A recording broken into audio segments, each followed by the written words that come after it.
Live from the Sports and Recreation Center on the campus of the College of Staten Island, you're watching exclusive women's basketball coverage right here on CSI Sportsnet.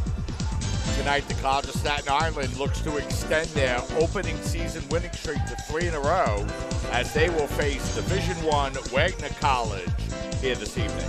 Hi, everybody. I'm Mike Babuski along with Joe Foreman. And Joe, it was a night of history-making this Saturday afternoon at the College of Staten Island. Both Christina Passatoro and Samantha Flecker getting into the record books as the College of Staten Island was able to roll over New Rochelle 94-52. And that was a huge day for the Dolphins just 2 days ago on Saturday. You mentioned the records for Samantha Flecker getting to the 1,000-point club and Christina Passatoro, who's now the all-time leading scorer in the history of Dolphins basketball. But not to be lost behind those records is a huge Dolphins win. The Dolphins picked up a 94-52 win in that game over the Blue Angels of New Rochelle. That game following a huge win over St. Joseph's College of Brooklyn as well. An 88-53 Dolphins win in that game. The Dolphins have won their first two games by a combined 77 points so far this season and have done a great job in limiting opportunities for their opponents so far in 2017. They hope to continue that here tonight, but it will undoubtedly be a much tougher task. Yeah, it will be a tougher task, Joe, as the Dolphins get ready to face Wagner College. Wagner coming in with a record of 0-4 on the year, Joe, but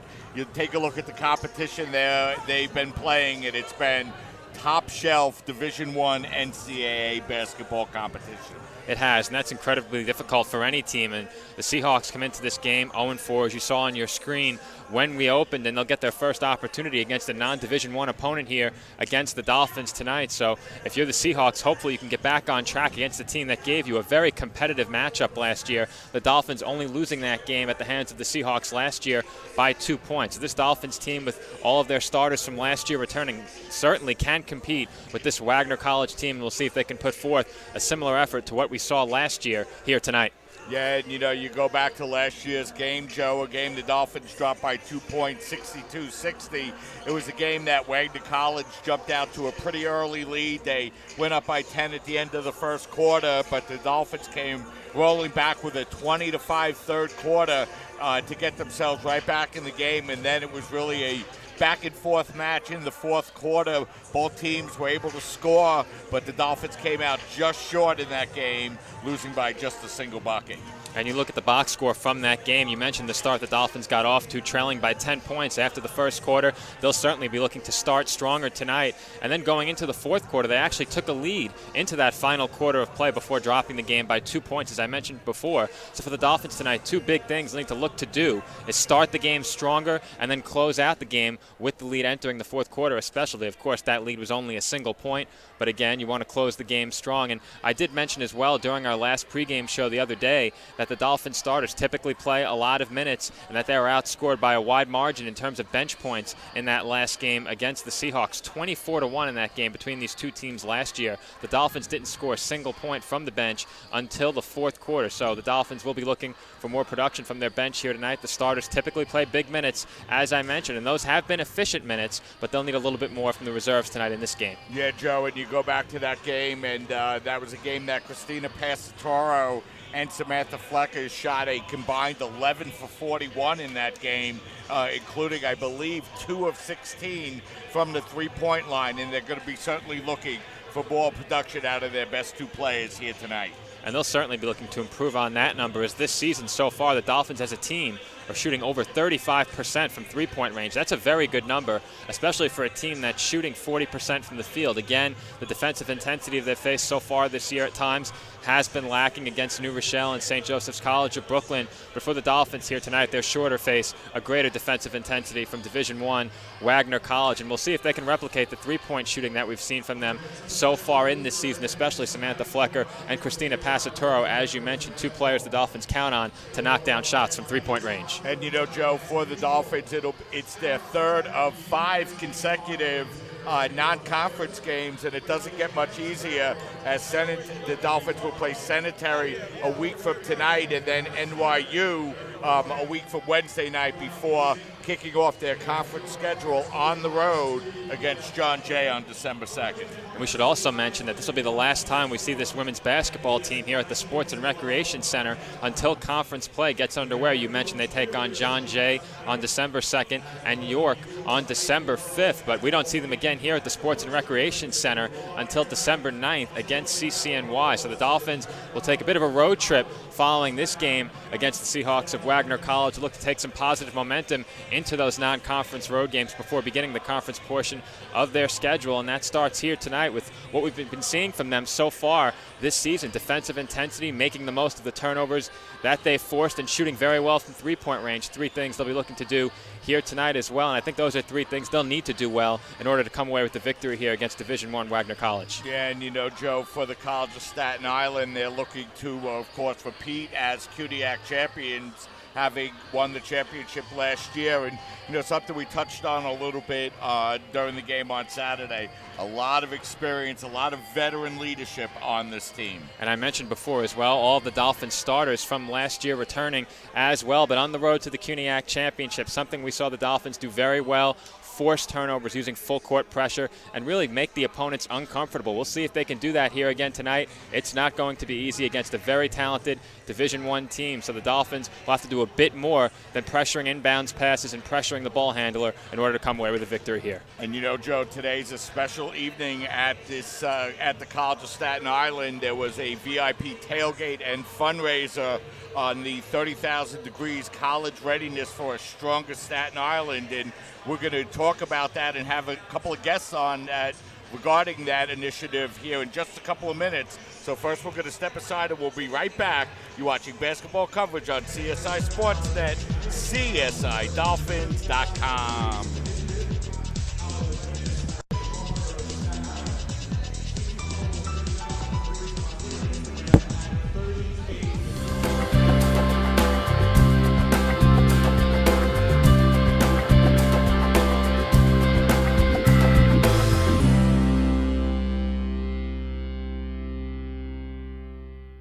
One-on-One is an independently owned and operated physical therapy center since 1999. One-on-One has multiple offices located in Staten Island and in Brooklyn. One-on-One has been getting people back to living pain-free for almost 14 years. The number one goal of One-on-One is to provide quality health care for our community and continue to strive to be the best in our field. One-on-One physical therapy gets our clients back to work, back to play, and back to function as soon as possible. We help them reclaim their life. Alvin and the Chipmunks want to remind you, bacteria can hide in food and make you ill. Wow! But you can keep bacteria from ruining your day with 4 simple steps. Clean. I'm waiting for the rinse cycle. Separate. Cook. Fire in the hole! And chill. We chipmunks are notoriously tidy. Check your steps. The road trip to food safety starts at foodsafety.gov. So they say it's a man's world? I don't see anybody's name on it. While they were doing their thing, we slowly changed ours. Today, women can do anything men can do. And there's one thing we're even better at.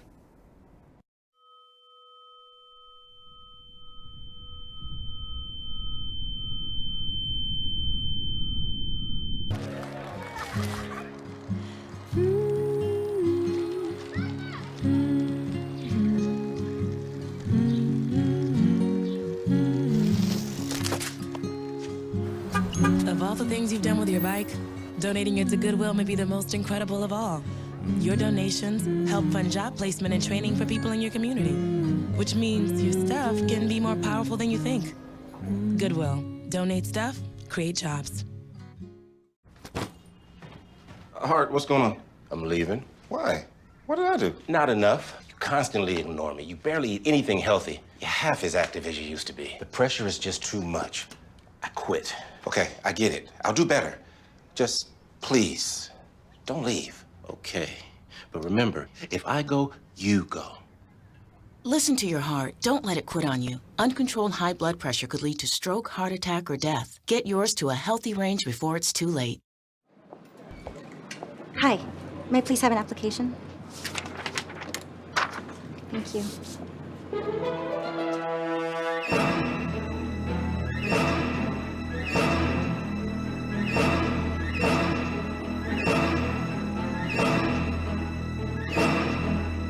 Skip the drama. Get your diploma. Okay. Take that first step towards a better future. Find free adult education classes at finishyourdiploma.org. As an American, it's hard to hear that we have a serious hunger issue in our country.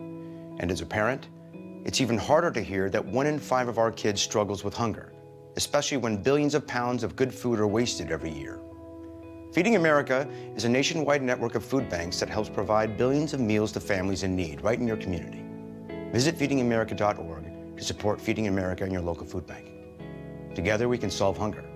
Together, we're Feeding America.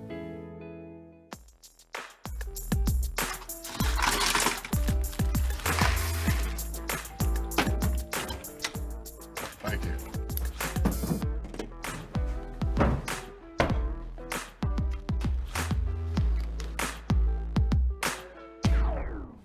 You got a king? Go fish. The smallest moments can have the biggest impact on a child's life. Take time to be a dad today. There's one thing you can never have sex without. It's not something you buy. Or something you take. In fact, there's only one way to get it. It has to be given to you, freely. It's consent. Because sex without it isn't sex. It's rape. Consent. If you don't get it, you don't get it. It's on us to stop sexual assault. Learn how and take the pledge at It's On Us. It's harder whenever there's a bigger group.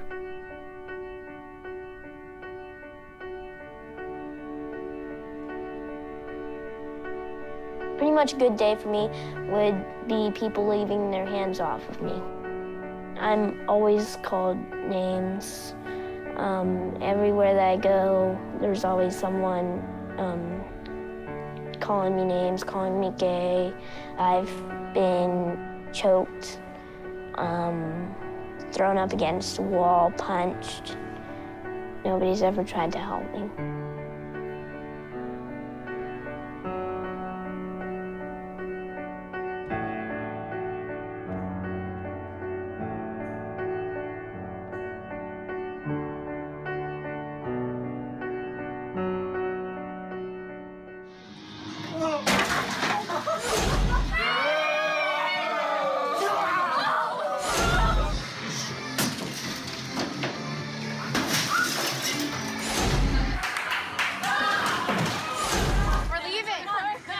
Most party fouls are pretty dumb. But if you decide to drink and drive underage, you could lose your license and your freedom. Underage drinking and driving. The ultimate party foul.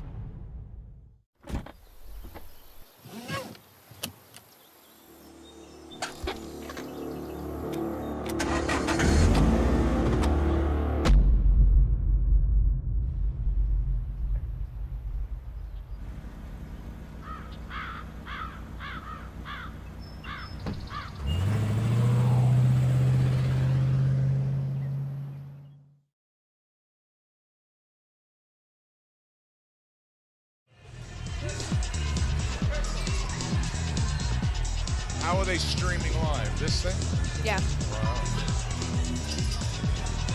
We're back, and we're moments away from the start of tonight's game between the College of Staten Island and Wagner College. But first, the Battle of the Borough VIP tailgate and fundraiser supports 30,000 Degrees, college readiness for a stronger Staten Island. This initiative brings together the College of Staten Island, St. John's University's Staten Island campus, and Wagner College to increase the number of borough residents with bachelor's degrees or higher by 30,000 by the year 2025. Working with K-12 schools, 30,000 Degrees builds upon existing community relationships, programs, and assets to provide additional opportunities and support elementary school through college pipeline. Participating in today's events are students from our partnered schools at Port Richmond High School, Newdorf High School, IS2, IS51, PS21, PS19, and PS11. Please follow 30,000 Degrees on Twitter and Instagram at 30K Degrees. At this time, we'd like to hear from the initiative's strongest supporters and funders. Here tonight are Diane Cirindas-Chia, Executive Director of Northfield Bank Foundation, Cesar Claro, Executive Director of Richmond County Savings Foundation. Our distinguished guests will be interviewed by Gabriana Cerebriana, a 17-year-old senior at another 30,000 Degrees partner institution, Staten Island Technical High School. Gabriella is the CEO and co-founder of SHINE, a nonprofit organization that connects volunteers to special education programs to help children with special needs in their academic and social endeavors. She has a passion for entrepreneurship and social ventures and intends to study business in college. So Gabriella, I'm going to turn it over to you. Take it away. Hi guys. I'm just going to ask you a few questions. So specifically, what motivated your support of the 30,000 Degrees initiative? Well, I think first and foremost, any partnership with the 3 local colleges, CSI, St. John's, and Wagner, is something that the foundation would encourage. And then to come up with an initiative like this, which brings more college-educated individuals to the borough and creates more opportunities for education, was something that we would want to support. What do you typically look for in a community-based organization that you want to support or collaborate with? Well, first and foremost, we would like to see that there's a good team in place, that there's a commitment to the cause, and that the mission works and is in line with the foundation's priorities. Would you like to answer too? What specifically motivated your support of 30,000 Degrees? It was definitely the passion and the belief of the 3 presidents of the colleges. They sold us on it from the first meeting. To have 3 colleges collaborating together, it's wonderful. What do you typically look for in a community-based organization? We look for the greatest need, first of all, and then a program or an organization where there's the most amount of impact, the greatest impact, with a lot of people are benefiting. How do you think your support for 30,000 Degrees is going to positively impact the Staten Island community? Well, it will be a better educated community with maybe a more attractive workforce, which will hopefully bring more business and opportunity to Staten Islanders. Yeah, I agree. How about you? How do you think that your support for 30,000 Degrees is going to positively impact the Staten Island community? Well, I mean, look, education is the great equalizer. It is what brings a community together, and anything we can do to promote education and to promote people staying in school and doing well, I think is good for the entire community. And Gabriella, we're also joined by William Matarazzato, the Chief of Operations for Senator Andrew Lanza, and we'd like to get his impressions on the 30,000 Degrees initiative as well.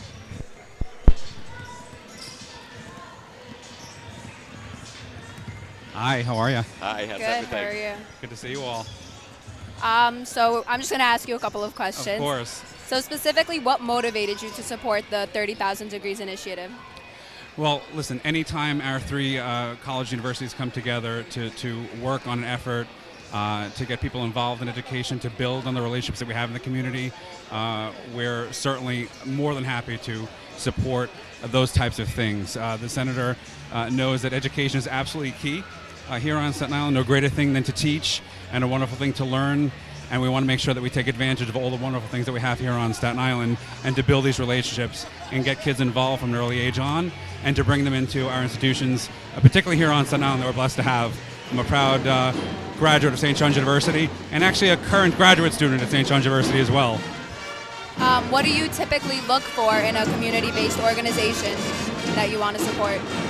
It's the experience of those that are involved, it's the effort, it's the passion, it's the spirit, and of course all of the partners that are involved in this initiative exhibit that in such a great way, and the Senator is proud to support that and encourage that very much so. How do you think your support of 30,000 Degrees is going to positively impact the Staten Island community? Well, I hope it does. I hope that the Senator's voice to this initiative gives it weight and gives it a sincerity and gives it the importance that it deserves, and helps folks to recognize that this is something that we should all be getting behind and helping in any way, shape, or form that we can. I'm sure that there are many partners in the community that would love to get involved, and this is a great way to help kind of bring this message forward. So we're super excited about the game tonight. I agree, so are we. Okay, thank you very much, and we're very pleased to be joined by William Matarazano, the Chief of Operations for Senator Andrew Lanza, along with Cesar Claro, the Executive Director of Richmond County Savings Bank, along with Diane Serenachia, the Executive Director of Northfield Bank. Again, the college strongly supports the 30,000 Degrees College Readiness for a Stronger Staten Island initiative. So we're going to step aside and take a break, and then we'll be back and get you the starting lineups and the start of tonight's game as you're watching women's basketball coverage right here on CSI Sportsnet, CSIDolphins.com.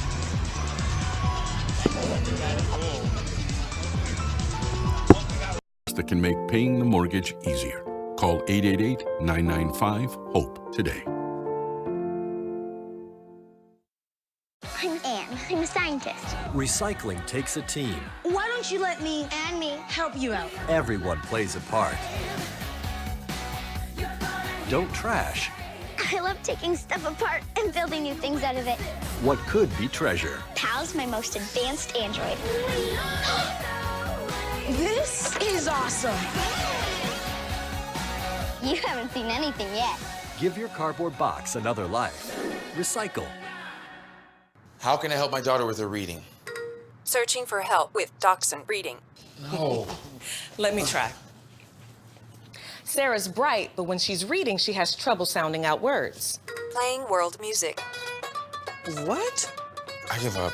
Wait, I was trying to show you how Sarah feels every day. Frustrating, isn't it? Redirecting to understood.org. Join parents and experts at understood.org, a free online resource about learning and attention issues to help your child thrive.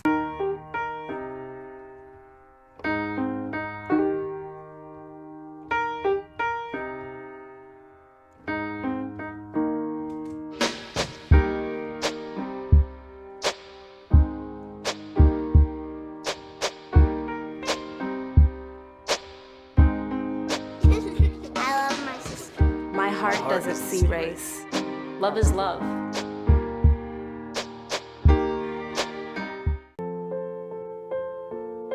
This is why you took a second job. While you taught yourself how to fix the plumbing. While you'll do whatever it takes to keep your home. And that is why we want to help. We are making home affordable, a free government resource that can make paying the mortgage easier. Call 888-995-HOPE today.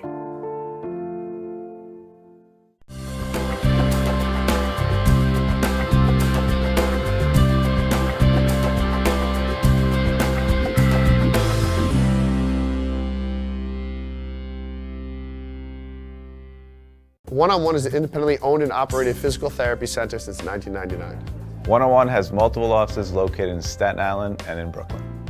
One-on-One has been getting people back to living pain-free for almost 14 years. The number one goal of One-on-One is to provide quality health care for our community and continue to strive to be the best in our field. One-on-One physical therapy gets our clients back to work, back to play, and back to function as soon as possible. We help them reclaim their life. We're back, and we're just moments away from the start of tonight's game between the College of Staten Island and Wagner College. For those of you that might have joined us late, you missed the 30,000 Degrees presentation earlier here tonight, and we want to thank Gabriella Cerebriana for that presentation. And now we're just moments away from the start of tonight's game, and we're going to have a brief ceremony at half court as President Bill Fritz will go out for the opening ceremony. So why don't we just listen to this ceremony here for just a minute, and then we'll be back with the starting lineups.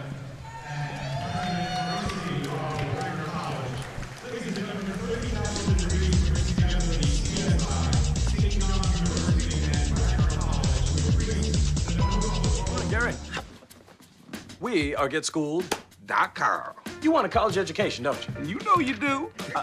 Yeah, but I don't know where to start. That's why we're here. We're free, handsome. I think we're breathtaking. And here to guide you through every step of the way, starting with attendance. Gary, financial aid forms. Biology homework, G. I got this. Is that Bran?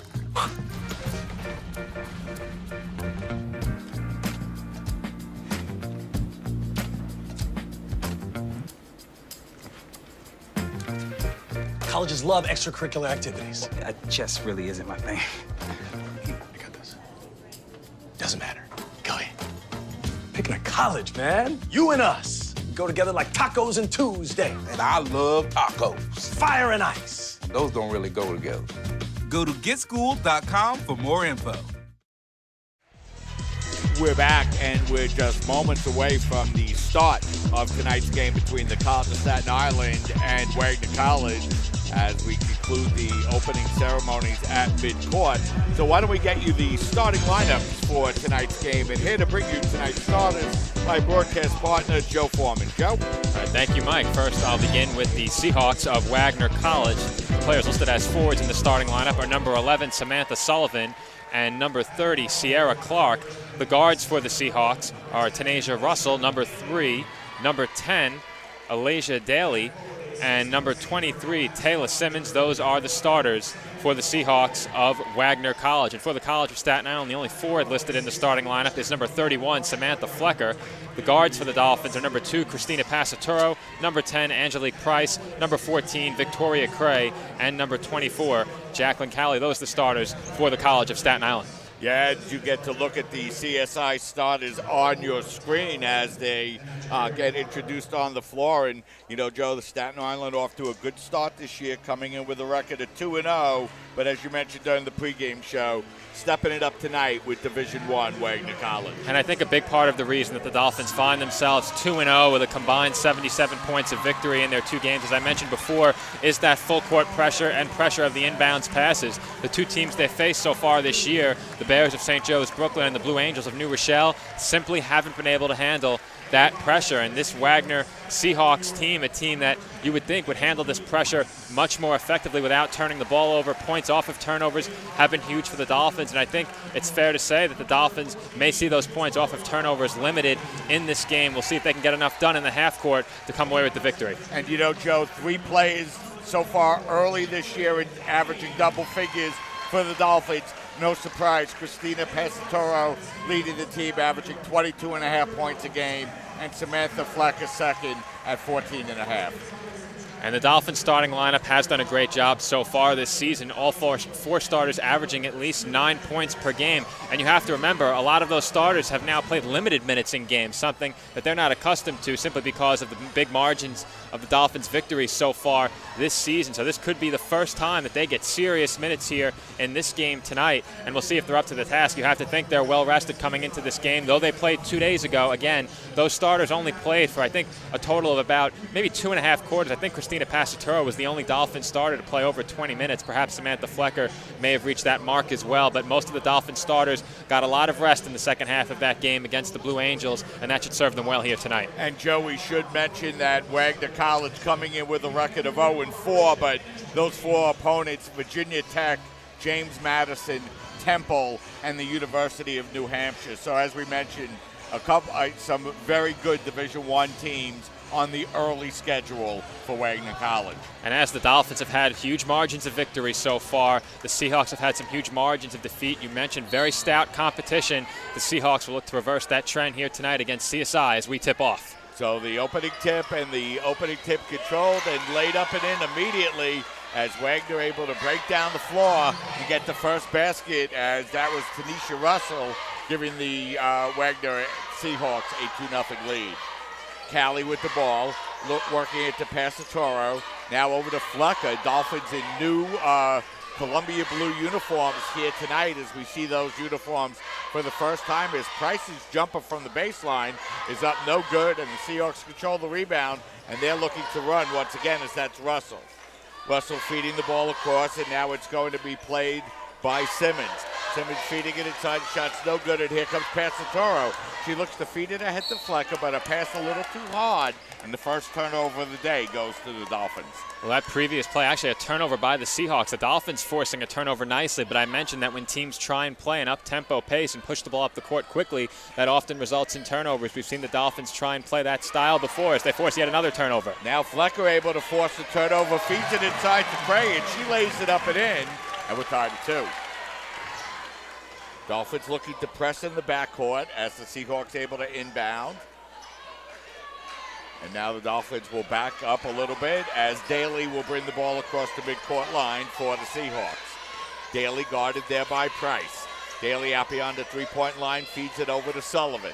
Sullivan looking to lob the ball inside, but it's over the head of everybody, and the Seahawks will turn it over, and it will be Dolphin basketball. And that's the third turnover by the Seahawks, who are off to a very sloppy start offensively. The Dolphins only able to turn those turnovers into 2 points thus far. We'll see if they can add to that points off of turnovers total here. So it'll be Cray to walk the ball across the midcourt line now for the Dolphins.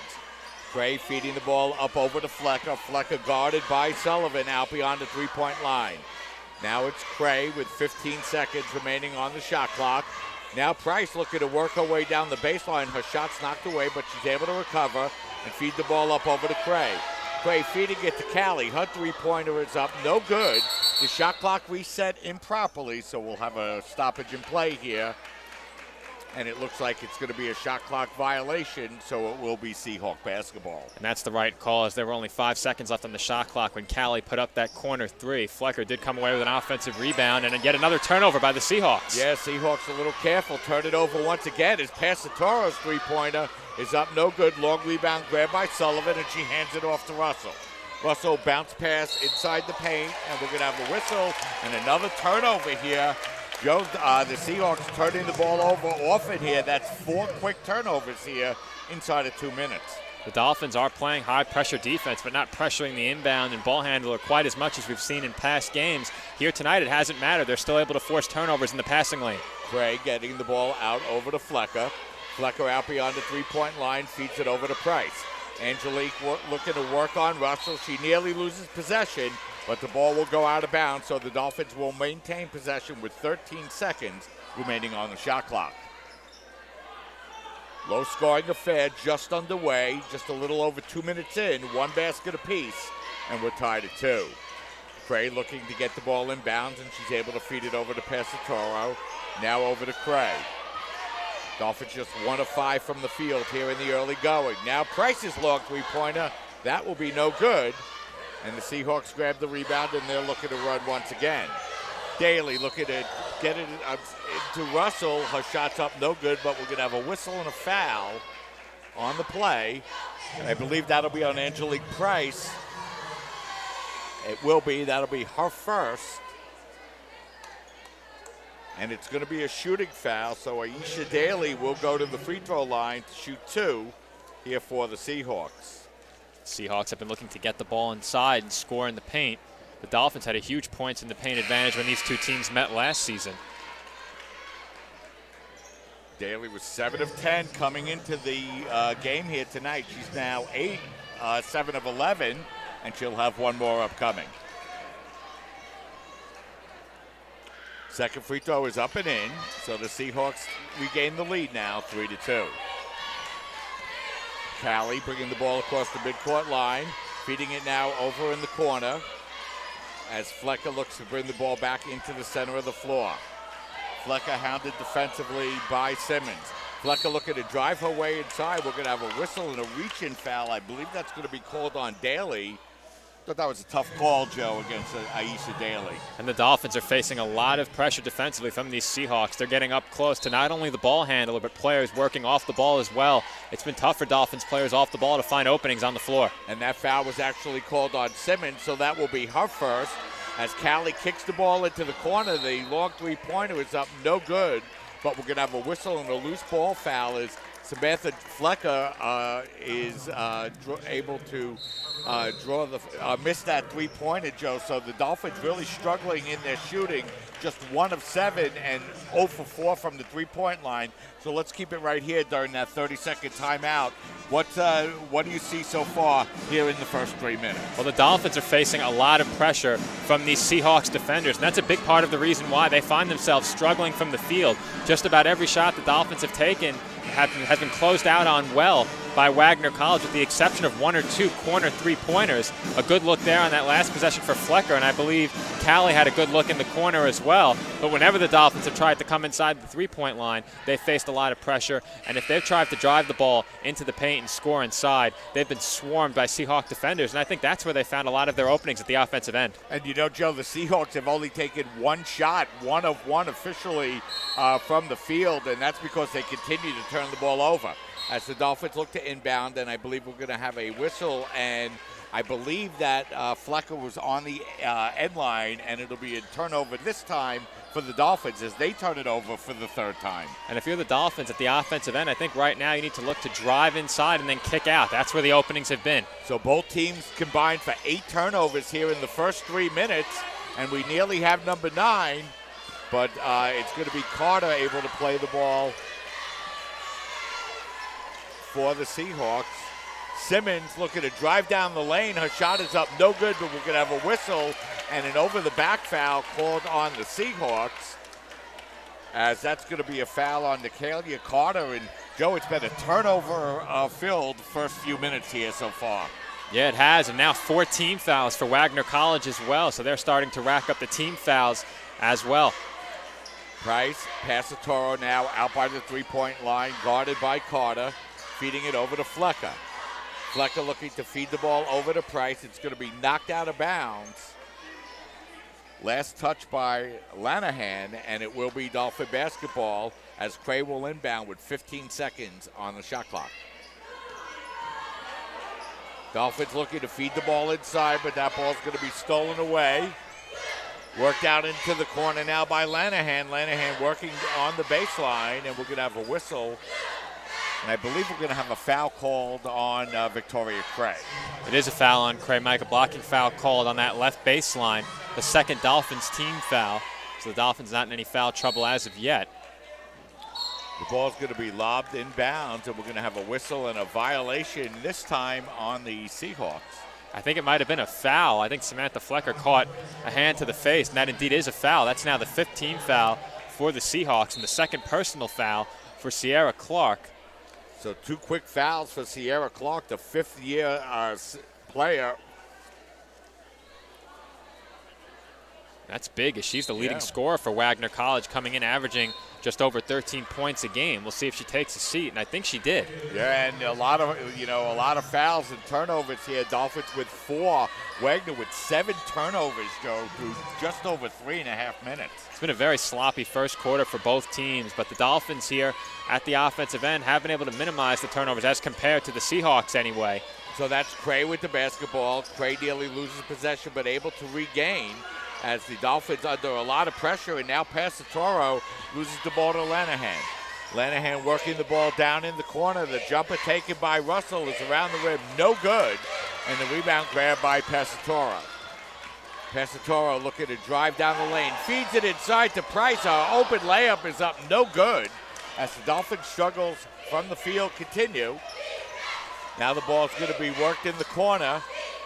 Now it's going to be Russell. Russell driving her way inside, and she feeds it inside, and the layup is up and in.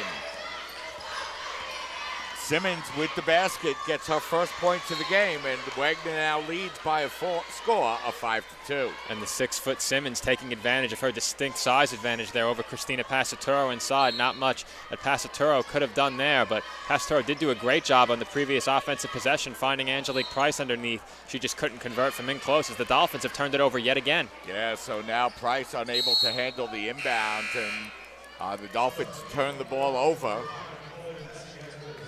Dolphins had some opportunities here in the first quarter, Joe, but struggling a little bit from the field. Just 1 of 8 here. Missed a couple open looks, and still looking to get on track offensively, as now it's the Seahawks with the basketball. Seahawks pass the ball over to Simmons. Simmons out beyond the three-point line looking to work on Callie. The ball's going to be fed inside, and we're going to have a whistle and an offensive foul called on the Seahawks, so it's going to be another foul and another turnover for Wagner. Yeah, as you said it, Mike, add another turnover and another foul. That might have been foul number 6 against the Seahawks in this game, perhaps 7, as I'm not sure those last 2 went down as team fouls, as the ball had not been inbounded on one of them. Either way, the Dolphins will bring it up. I'll get that foul number for you in a moment. Yeah, no, you're right, Joe, but it was an offensive foul, so there are no free throws for the Dolphins, as the Seahawks are over the limit here with over 5 minutes remaining here in this first quarter. And Bessie, who's checked into the game for the Dolphins, hands it over to Passatoro. Passatoro out by the three-point line, now feeds it over to Flecker. Flecker gets called for the travel, so another turnover for the Dolphins, and it'll be Seahawk basketball. The Dolphins early in this game, or at least for the first 3 to 4 minutes, were able to avoid turnovers, and now all of a sudden they've nearly matched the turnover total for the Seahawks here in this first quarter, and that coupled with some very poor shooting, and they're very fortunate to find themselves down only 3 points right now, but it's been the turnovers committed by Wagner College that have really kept the Dolphins in this game. Yeah, as you mentioned, Joe, 15 turnovers for both teams in over just half a quarter. And, it seems like the Dolphins are, pressing a little bit, Joe, probably trying to play a little bit too fast. Perhaps, and the Dolphins are really playing a game from the perimeter in, when I think they'd be best served playing from the inside out. It seems when they've gotten in the paint, at least with some dribble penetration, not necessarily shot attempts, that the Seahawks have been looking to collapse, and the corners have often been the vulnerability in the Wagner College defense. The Dolphins got a pair of open threes in that area so far in this game, but failed to knock either one of them down. And Diana Tadero checking into the game for the Dolphins now, as the ball's going to be handed over to Lanahan, and another offensive foul called on the Seahawks. And the fouls just keep piling up for Wagner College. The amount of turnovers here in this first quarter between these two teams, not only committed by Wagner College, but between these two teams, is unlike anything I've seen in any of the games I've covered. Of course, we've seen the Dolphins force many turnovers, but between two teams, you don't often see this many turnovers committed in just one quarter. Yeah, and now Simmons and Clark both with 2 early personals for the Seahawks, so we'll see how that plays out here throughout the rest of the evening, as that ball's going to be tipped over and out of play. And it will remain Dolphin basketball with 20 seconds remaining on the shot clock, 4:22 remaining here in the first quarter. Cray inbounds the basketball. Now it's Passatoro. Passatoro now in Bessie, and Bessie's jumper is up no good.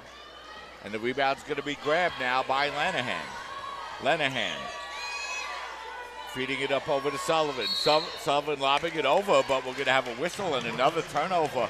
Boy, the Seahawks really struggling, Joe, with their turnovers here in the first quarter. And going back to that last Dolphins possession for a moment, that's an exact example of what I was just saying. Passatoro drove down inside through the left wing, and immediately Nicole and Bessie was left wide open for a mid-range shot. A good open look. The Dolphins have to knock those shots down. Yeah, now Cray's going to pick up the personal foul, and she's going to have an opportunity to go to the free throw line here for 2 shots, as that foul is going to be called on Aisha Daly. So she'll be the 3rd Seahawk, Joe, with 2 fouls here in just 6 minutes of play in the first quarter. And only 3 shots made between these two teams.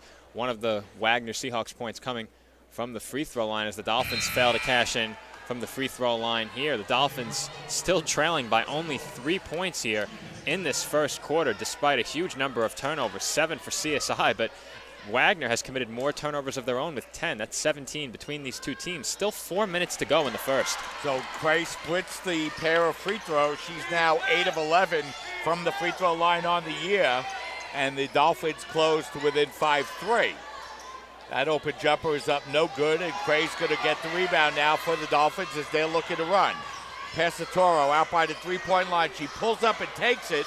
That's no good, but a nice play by Tadero to grab the rebound. Now Passatoro's three-pointer is up no good once again. So Christina 0 for 3 from the field here in the early going, and it'll be knocked out of bounds. It'll be Seahawk basketball. And that's uncharacteristic of Christina Passatoro there. A pair of open looks, and there have also been some vulnerabilities on the offensive glass for the Dolphins to exploit. They've been getting in there at those offensive rebounds here so far in this first quarter. One nullified by a shot clock violation as that attempt inside doesn't go. Yeah, Russell's short jumper is no good. Craig grabs the rebound for the Dolphins. They look to run.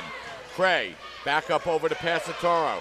Nice crossover dribble by Passatoro. Now to Darrow, but she'll get called for the travel.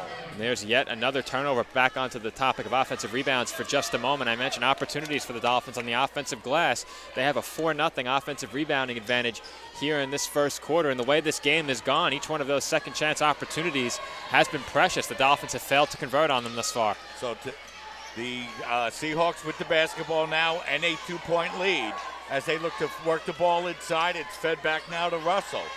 Russell playing the ball out over, and that layup is up no good. This time Flecker grabs the rebound. She'll be fouled in the backcourt, and now it'll be Flecker's opportunity to go to the free throw line to shoot 2.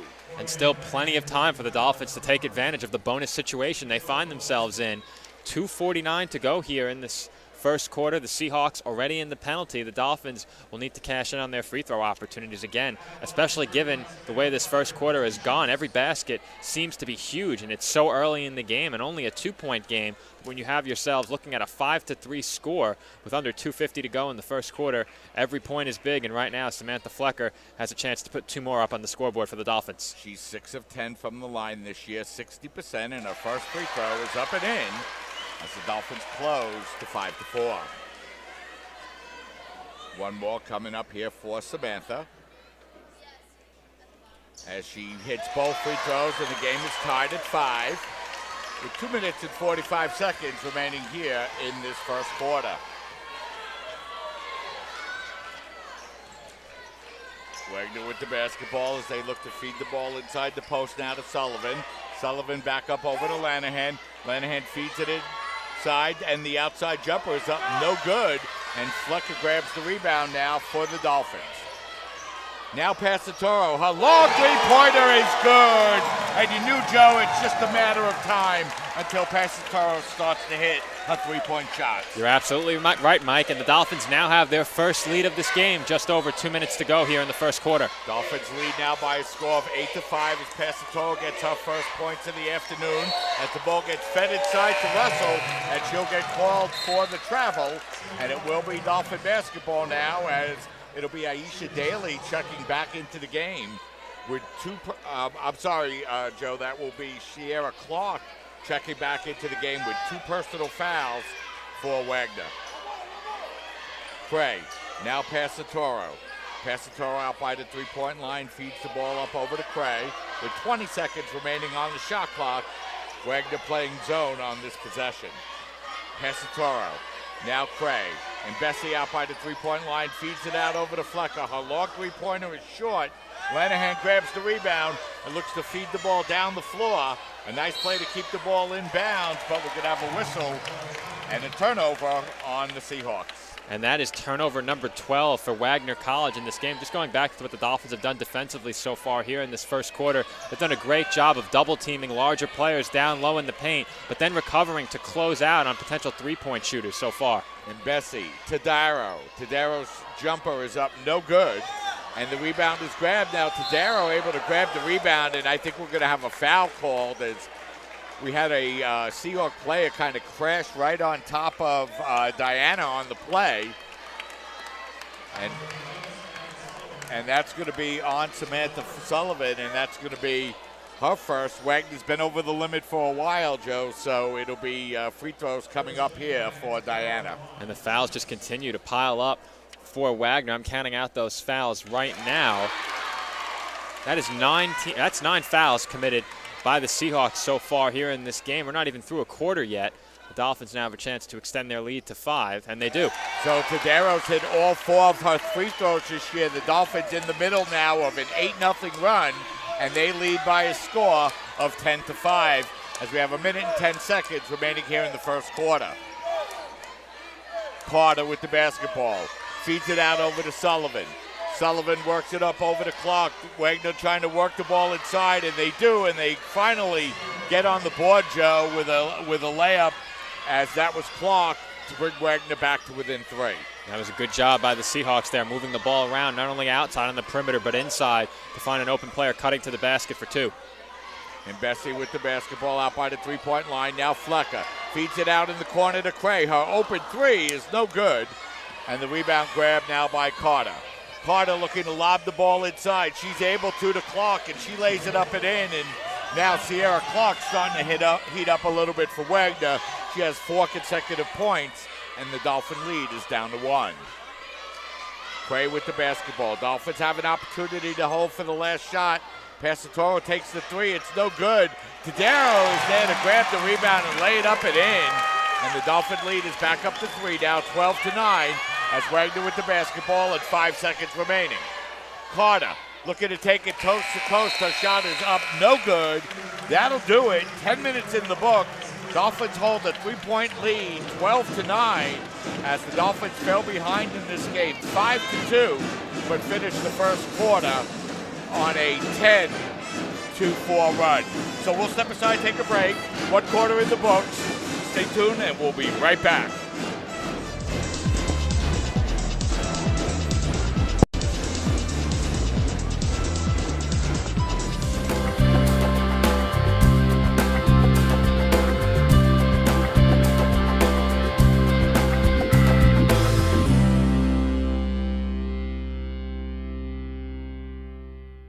One-on-One is an independently owned and operated physical therapy center since 1999. One-on-One has multiple offices located in Staten Island and in Brooklyn.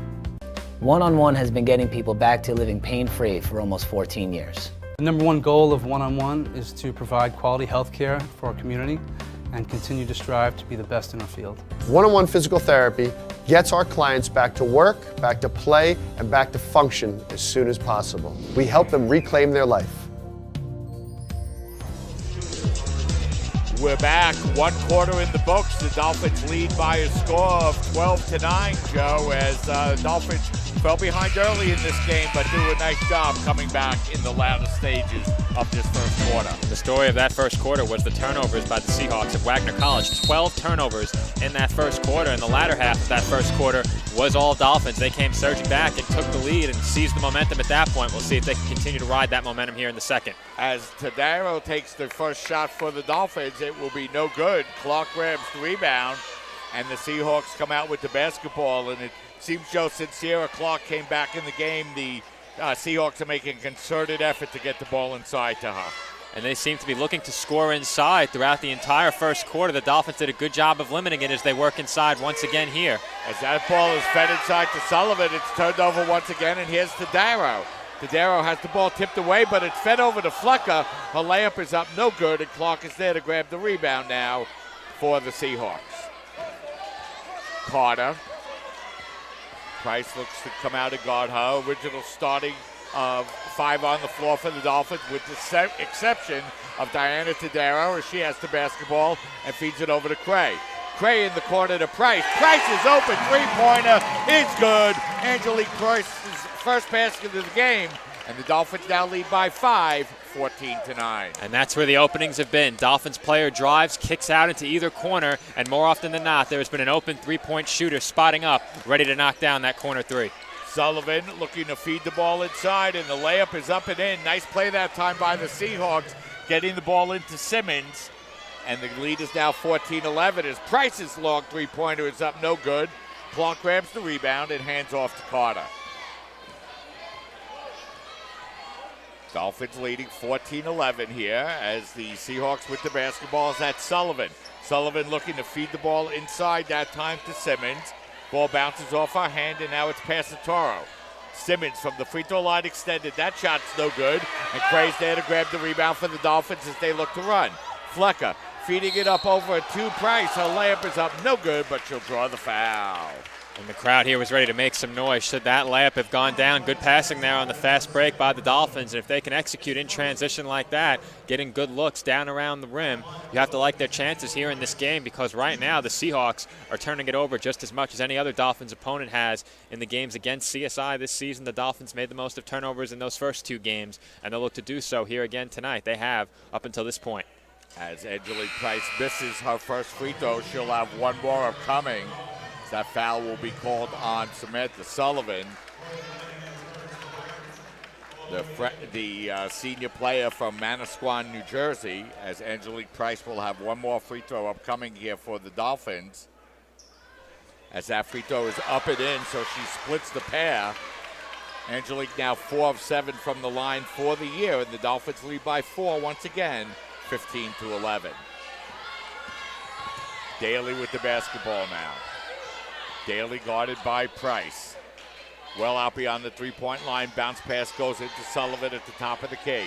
Sullivan lobbing the ball inside to Clark. Her shot is up, no good, but she's able to grab her own rebound. Now it's fed inside, and we're going to have a whistle and a traveling violation called on the play as Wagner looking to work the ball inside. That time they were looking for Simmons, but she gets called for the travel. And that is turnover number 15 for Wagner College, who have not solved their turnover issues here early in the second quarter. Flecker with the basketball. Flecker's pass up over to Passatoro. She's able to tip the ball back to Cray, so the Dolphins maintain possession now with 15 to shoot. Callie's three-pointer is up, no good. And the rebound's going to be grabbed there by Clark. Pass up into the front court. It's going to go out of bounds as Simmons can't play it. And the Seahawks turn the ball over once again. And the Dolphins aren't having to exert much effort here on defense as the Seahawks have thrown so many possessions away, just firing the ball down the court and over the baseline. And if you don't force the Dolphins to work defensively, you have to think that CSI can take advantage at the offensive end. Callie with the basketball. Now it's Price over to Cray. Now in the corner to Flecker out beyond the three-point line. Flecker, dangerous cross-court pass. Price able to maintain possession, and the pass gets knocked out of bounds. I thought that went off the hand of a Wagner player, so that should be Dolphin basketball, and it will be with 8 seconds remaining on the shot clock. And Price had the right idea as the defense converged on her and left Jackie Callie wide open in the right corner once again. As the ball comes up over to Flecker, she's going to be fouled. That foul will be on Lanahan, and that's going to be her second and the team's second, as Wagner will make another substitution. Taisha Russell will check into the game for the Seahawks, as it's now Passatoro with the basketball for the Dolphins. Passatoro, the wide open three-pointer is good. Passatoro now 2 of 6 from the three-point line. She has 6 points, and the Dolphins have their biggest lead of the game, 18-11. And after that last personal foul, now 4 Seahawks players have 2 personal fouls. As that's Daly with the basketball. Over to Sullivan. Sullivan working it back out over to Daly, out beyond the three-point line, guarded there by Passatoro. Oh, and we're going to have a travel there, I do believe. Wow. Nope, we're going to have a foul called on the Dolphins. And I think that's going to be on Victoria Cray. No, actually, it'll be on Flecker. That'll be her first, team's first. So the Seahawks. And that's going to be a shooting foul, too. Wow. 2 shots coming up here for the Seahawks. As that's Clark to the free throw line, and our first free throw is up and in. Joe, I don't know about that foul, and I certainly don't know about in the act of shooting. I thought that was a very tough call on the Dolphins, as Clark is able to hit both of her free throws. She now has 6. Passatoro with another three-pointer. That's good. Passatoro hits her last 2 three-pointers. She now has 9 points, 3 of 7 from the three-point line, and the Dolphins now have their biggest lead. It's 8 as the Seahawks turn it over once again, and here come the Dolphins. Flecker driving down the lane. Her shot is up, no good, and the rebound grab by Daly. Daly looking to walk the ball across the midcourt line with 5 minutes and 40 seconds remaining. Another nice play defensively by Callie as the Dolphins looking to run 2-on-1 as the ball gets fed into Price. She's hammering on the play and will draw the foul and will go to the free throw line to shoot 2. And boy, Joe, Wagner's been playing with that basketball like it's a hot potato. 19 turnovers. And we've spoken so much already about the turnover issues. I'm not sure there's much more to say about that. But now a new issue is emerging for the Seahawks as Christina Passatoro starts to heat up from three-point range. Now 3 of 7. I believe she's knocked down 3 of her last 4. So for Passatoro now, in this game, 9 points for the Dolphins, of course, all coming from three-point range, and the Seahawks are simply giving her too much space from three-point range. Angelique's first free throw is up and in. She's now 2 of 3 from the line today. She has 4 points, and the Dolphins continue to open up their lead.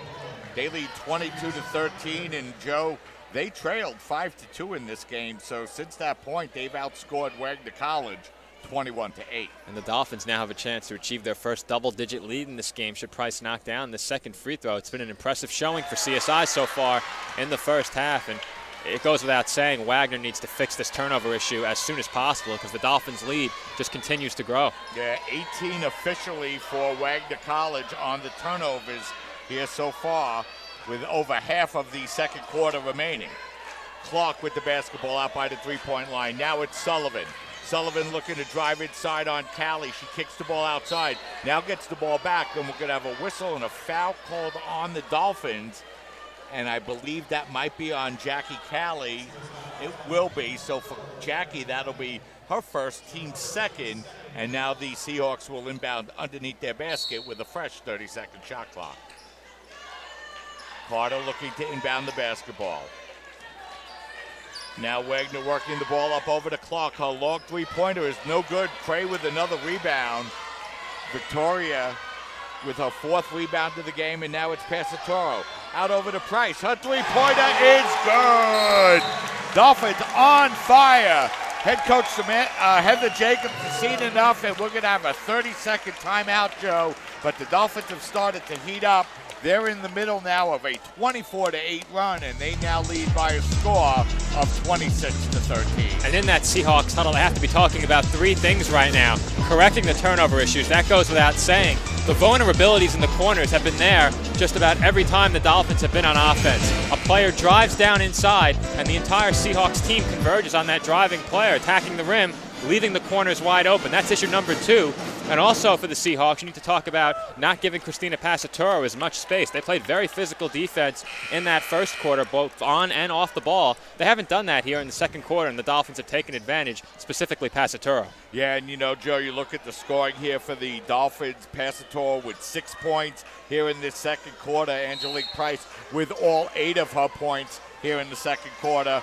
Dolphins, that is all 14 Dolphin points, Joe, and the Dolphins lead now by 13, and we're going to have a whistle and a foul on Rosa Perone, who just checked into the game and just picked up her first personal. And I talked about how that Dolphins pressure may not give Wagner College the same problems that it has given the previous Dolphins opponents so far here in the season. I thought it would be fair to assume that Wagner would deal with it much more efficiently. That has not been the case, and it seems I was wrong about that because Wagner College, as we mentioned several times already, continuing to pile up turnovers. Carter with the basketball, now feeds it over to Russell. Now it's going to be Sullivan out by the three-point line as they try to feed the ball inside the clock. They're able to do so. The shot is up, no good, but the Seahawks able to grab the rebound. Russell now, and we're going to have a whistle, and it's going to be a 3-second violation, so another turnover going to be called on the Seahawks, and it will be Dolphin basketball now with 4 minutes and 25 seconds remaining in the first quarter. Cray, Passatoro, Callie, Perone, and Price on the floor here in the second quarter, obviously, as Price looks to get the ball inside. She's interfered with, cutting across the lane. Good defensive play that time by Sullivan, and it will be Seahawk basketball. And you just saw the 19-8 turnover count up on the board. That turnover there makes it 19-9, but still a distinct advantage in that category for the Dolphins, who come up with another steal. And Passatoro buries the three-pointer, and the Dolphins continue to open up the lead. They now lead by a score of 29-13. More points off the turnovers there, Joe. And that time, not much the Seahawks could have done about Christina Passatoro finding open real estate at the top of the arc off of that stolen inbound by Perone. Passatoro found a huge opening on the floor and continues her hot shooting from three. As the Seahawks able to work the ball across the lane, and we're going to have a whistle and a foul called. That's going to be on the Dolphins, and that's going to be on Rosa Perone as Rosa picks up her second and went crashing to the floor, too, on the play. 5-0 in three-pointers here, Joe, for the Dolphins here in the early going. And, you know, they've really come out and dominated here in this second quarter. And if you can go and look at the stat sheet, so many advantages for the Dolphins here in this game. Of course, the turnovers, the three-point shooting. Now, of course, the Dolphins shooting from the field. One advantage the Seahawks have had is the rebounding, but the Dolphins have out-rebounded them on the offensive glass 5-2. So the Dolphins really have seized control of this game. That happened late in the first quarter. It is carried over now deep into the second quarter. So that will break a Dolphin run as Clark is able to hit her free throws, and it's now a 29-15 Dolphin lead. Clark with half the scoring for the Seahawks as she has 8 points. And Passatoro has the basketball now with 15 seconds remaining on the shot clock.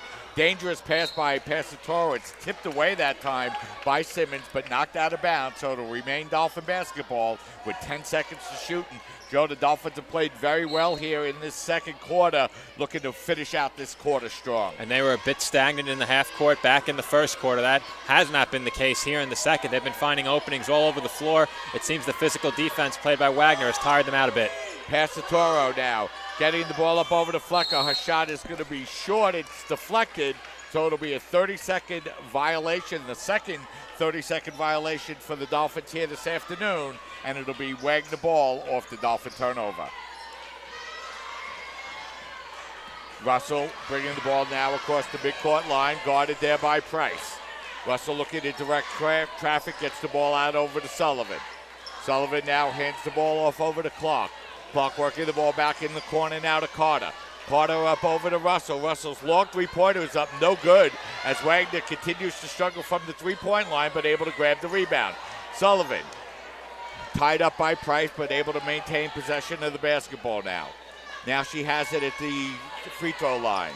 Hands the ball off to Simmons. Simmons looking to work her way inside, and she lays it up and in. A very good possession there for the Seahawks. Despite that missed open three, they moved the ball very well to get that shot. And then a good one-on-one move down the right side of the lane and into the paint to score there for Simmons. So the Dolphins now have possession of it following yet another foul call against the Seahawks. That's number 13 charged the Seahawks in this game, their fourth team foul. Yeah, so that foul is going to be on Samantha Sullivan, and now she has 3 fouls, and she had been playing well here for the Seahawks, but she'll have to check into the bench, and the Dolphins will have the basketball now with 2:26 remaining in the second quarter, 14 fouls apiece. So both teams will be in the penalty after the next foul, and we're going to have a whistle. And it looks like it's going to be an offensive foul on the Dolphins. And that's going to be on Flecker, so that'll be the second on Flecker. Team's fifth, so the Seahawks will get to inbound the basketball. And, Joe, they're trying to get on a little run of their own. And they've gotten that started here. The Dolphins' biggest lead was 16. Seahawks have only cut that by 4. If you're the Dolphins, you certainly want to close this first half strong. As that long three-pointer is up, no good, but the Seahawks able to grab the rebound, and that putback is no good. But we're going to have a whistle and another foul on the Dolphins. That one's going to be on Tadaro. That's going to be her first. Now the Dolphins are over the limit, so that'll send Taisha Russell to the free throw line to shoot 2. And it seems like Wagner College has become energized here as Russell knocks down the first of 2 free throws. The second could bring them back to within 10. As the Dolphins seemingly had complete control of this game. That control now seems to be slipping away from them a bit. A big offensive possession coming up for the Dolphins off of this second free throw. So Russell's second free throw is up off the rim, no good. And Craig grabs the rebound for the Dolphins. She has 5 rebounds here for the Dolphins. Craig with the basketball. Just under 2 minutes remaining here in the first half. Cray, bounce pass over to Price. Wagner coming out playing a much more aggressive defense, and we're going to have a whistle and an offensive foul called on Angelique Price. As Price got called for lowering the shoulder, but boy, it didn't look like the Seahawk defensive player, Joe, had done much to establish any position on the play either. Yeah, I'm not sure about that call, Mike, but it benefits Wagner College now, and it seems like Wagner has secured the momentum here in this game. Now a big possession for them. Russell working the ball in the corner. Lanahan's open three-pointer is good. And just like that, Wagner's cut the Dolphin lead down to 8. Cray with the basketball. Working it out over to Price. Price tried to drive her way inside. That shot is up, no good. As Angelique forced that one a little bit, and it'll be Wagner with the basketball now as it's been the Dolphins that have quieted down from the field a little bit here in the last couple of minutes. Ball getting fed inside, and that layup by Simmons is up and in as Wagner now starting to pound the ball inside the paint and have cut the Dolphin lead down to 6.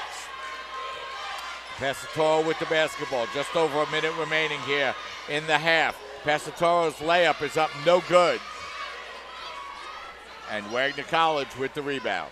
The Dolphins have found themselves stifled at the offensive end for the last 4 or 5 possessions, and right now it seems like the Dolphins could really use that halftime break. They've struggled from the field. Ball worked over to Lanahan. Lenahan thought about the three-point and now kicking the ball in the corner to Russell.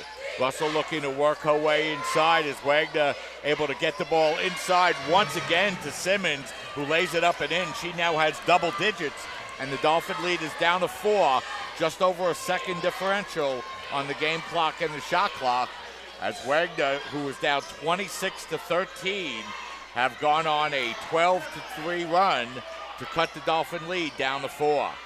Cray back up over to Price. Her long three-pointer is up, no good, and still 11 seconds remaining here for the Seahawks. Russell with the basketball.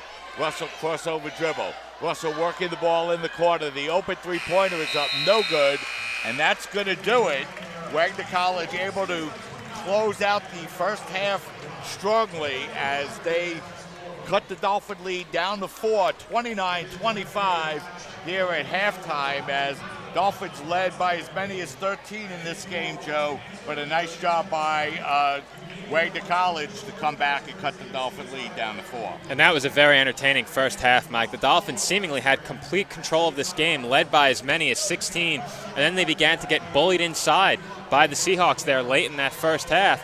On top of that, the Dolphins went ice cold from the field. I talked about how the Seahawks' defensive intensity seemingly dissipated and disappeared in that second quarter, and then in the final 2 or 3 minutes of that quarter, they came right back strong and were playing that aggressive defense that we saw in quarter number 1. The Dolphins were frustrated, couldn't find openings on the floor, and Wagner College really did a great job defensively toward the end of that second quarter. But the Dolphins can't forget about what they did through the first quarter and a half of this game. They did exactly what they needed to come away with a victory. They forced turnovers, knocked down some open shots, especially early in the second quarter, and if they can do those two things in the second half, they should still be able to come away with a victory in this game. So Wagner College closes the first half with a 12-3 run. The Dolphins lead at halftime, 29-25. So we're going to step aside and take a break here, and we'll be back in a couple of minutes and get you the halftime stats and get you ready for the start of the second half as you're watching women's basketball coverage exclusively on your voice of everything CSI Sports, CSI Sportsnet, CSIDolphins.com. Alvin and the Chipmunks want to remind you, bacteria can hide in food and make you ill. Wow. But you can keep bacteria from ruining your day with 4 simple steps. Clean. I'm waiting for the rinse cycle. Separate. Cook. Fire in the hole! And chill. We chipmunks are notoriously tidy. Check your steps. The road trip to food safety starts at foodsafety.gov. So they say it's a man's world? I don't see anybody's name on it. While they were doing their thing, we slowly changed ours. Today, women can do anything men can do. And there's one thing we're even better at.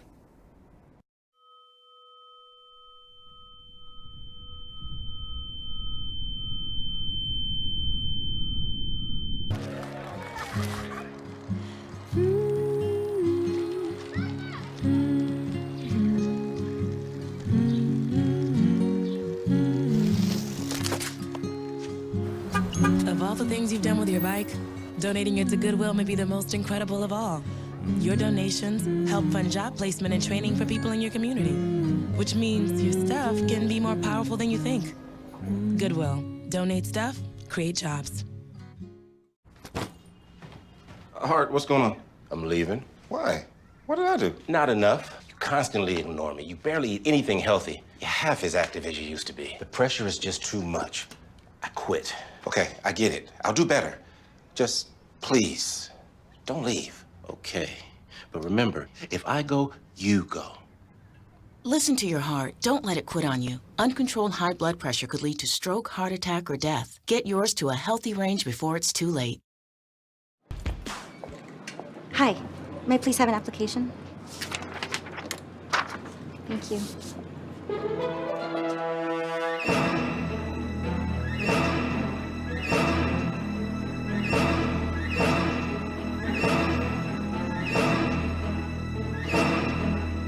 Skip the drama. Get your diploma. Okay. Take that first step towards a better future. Find free adult education classes at finishyourdiploma.org. As an American, it's hard to hear that we have a serious hunger issue in our country. And as a parent, it's even harder to hear that 1 in 5 of our kids struggles with hunger, especially when billions of pounds of good food are wasted every year. Feeding America is a nationwide network of food banks that helps provide billions of meals to families in need right in your community. Visit feedingamerica.org to support Feeding America in your local food bank. Together we can solve hunger. Together, we're Feeding America.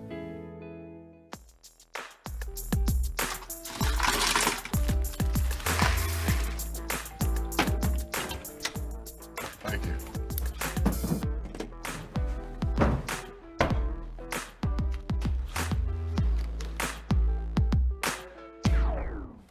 You got a king? Go fish. The smallest moments can have the biggest impact on a child's life. Take time to be a dad today. There's one thing you can never have sex without. It's not something you buy. Or something you take. In fact, there's only one way to get it. It has to be given to you, freely. It's consent. Because sex without it isn't sex. It's rape. Consent. If you don't get it, you don't get it. It's on us to stop sexual assault. Learn how and take the pledge at itsonus.org. I'm a scientist. Recycling takes a team. Why don't you let me and me help you out? Everyone plays a part. Don't trash I love taking stuff apart and building new things out of it. what could be treasure. Pal's my most advanced android. This is awesome. You haven't seen anything yet. Give your cardboard box another life. Recycle.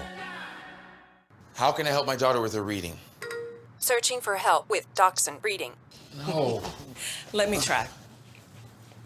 Sarah's bright, but when she's reading, she has trouble sounding out words. Playing world music. What? I give up.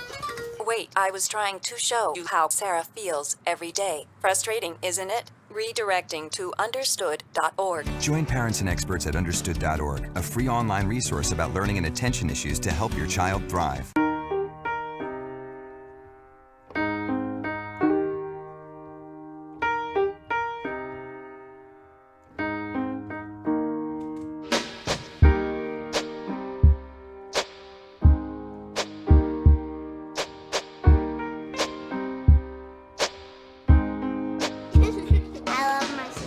My heart doesn't see race. Love is love.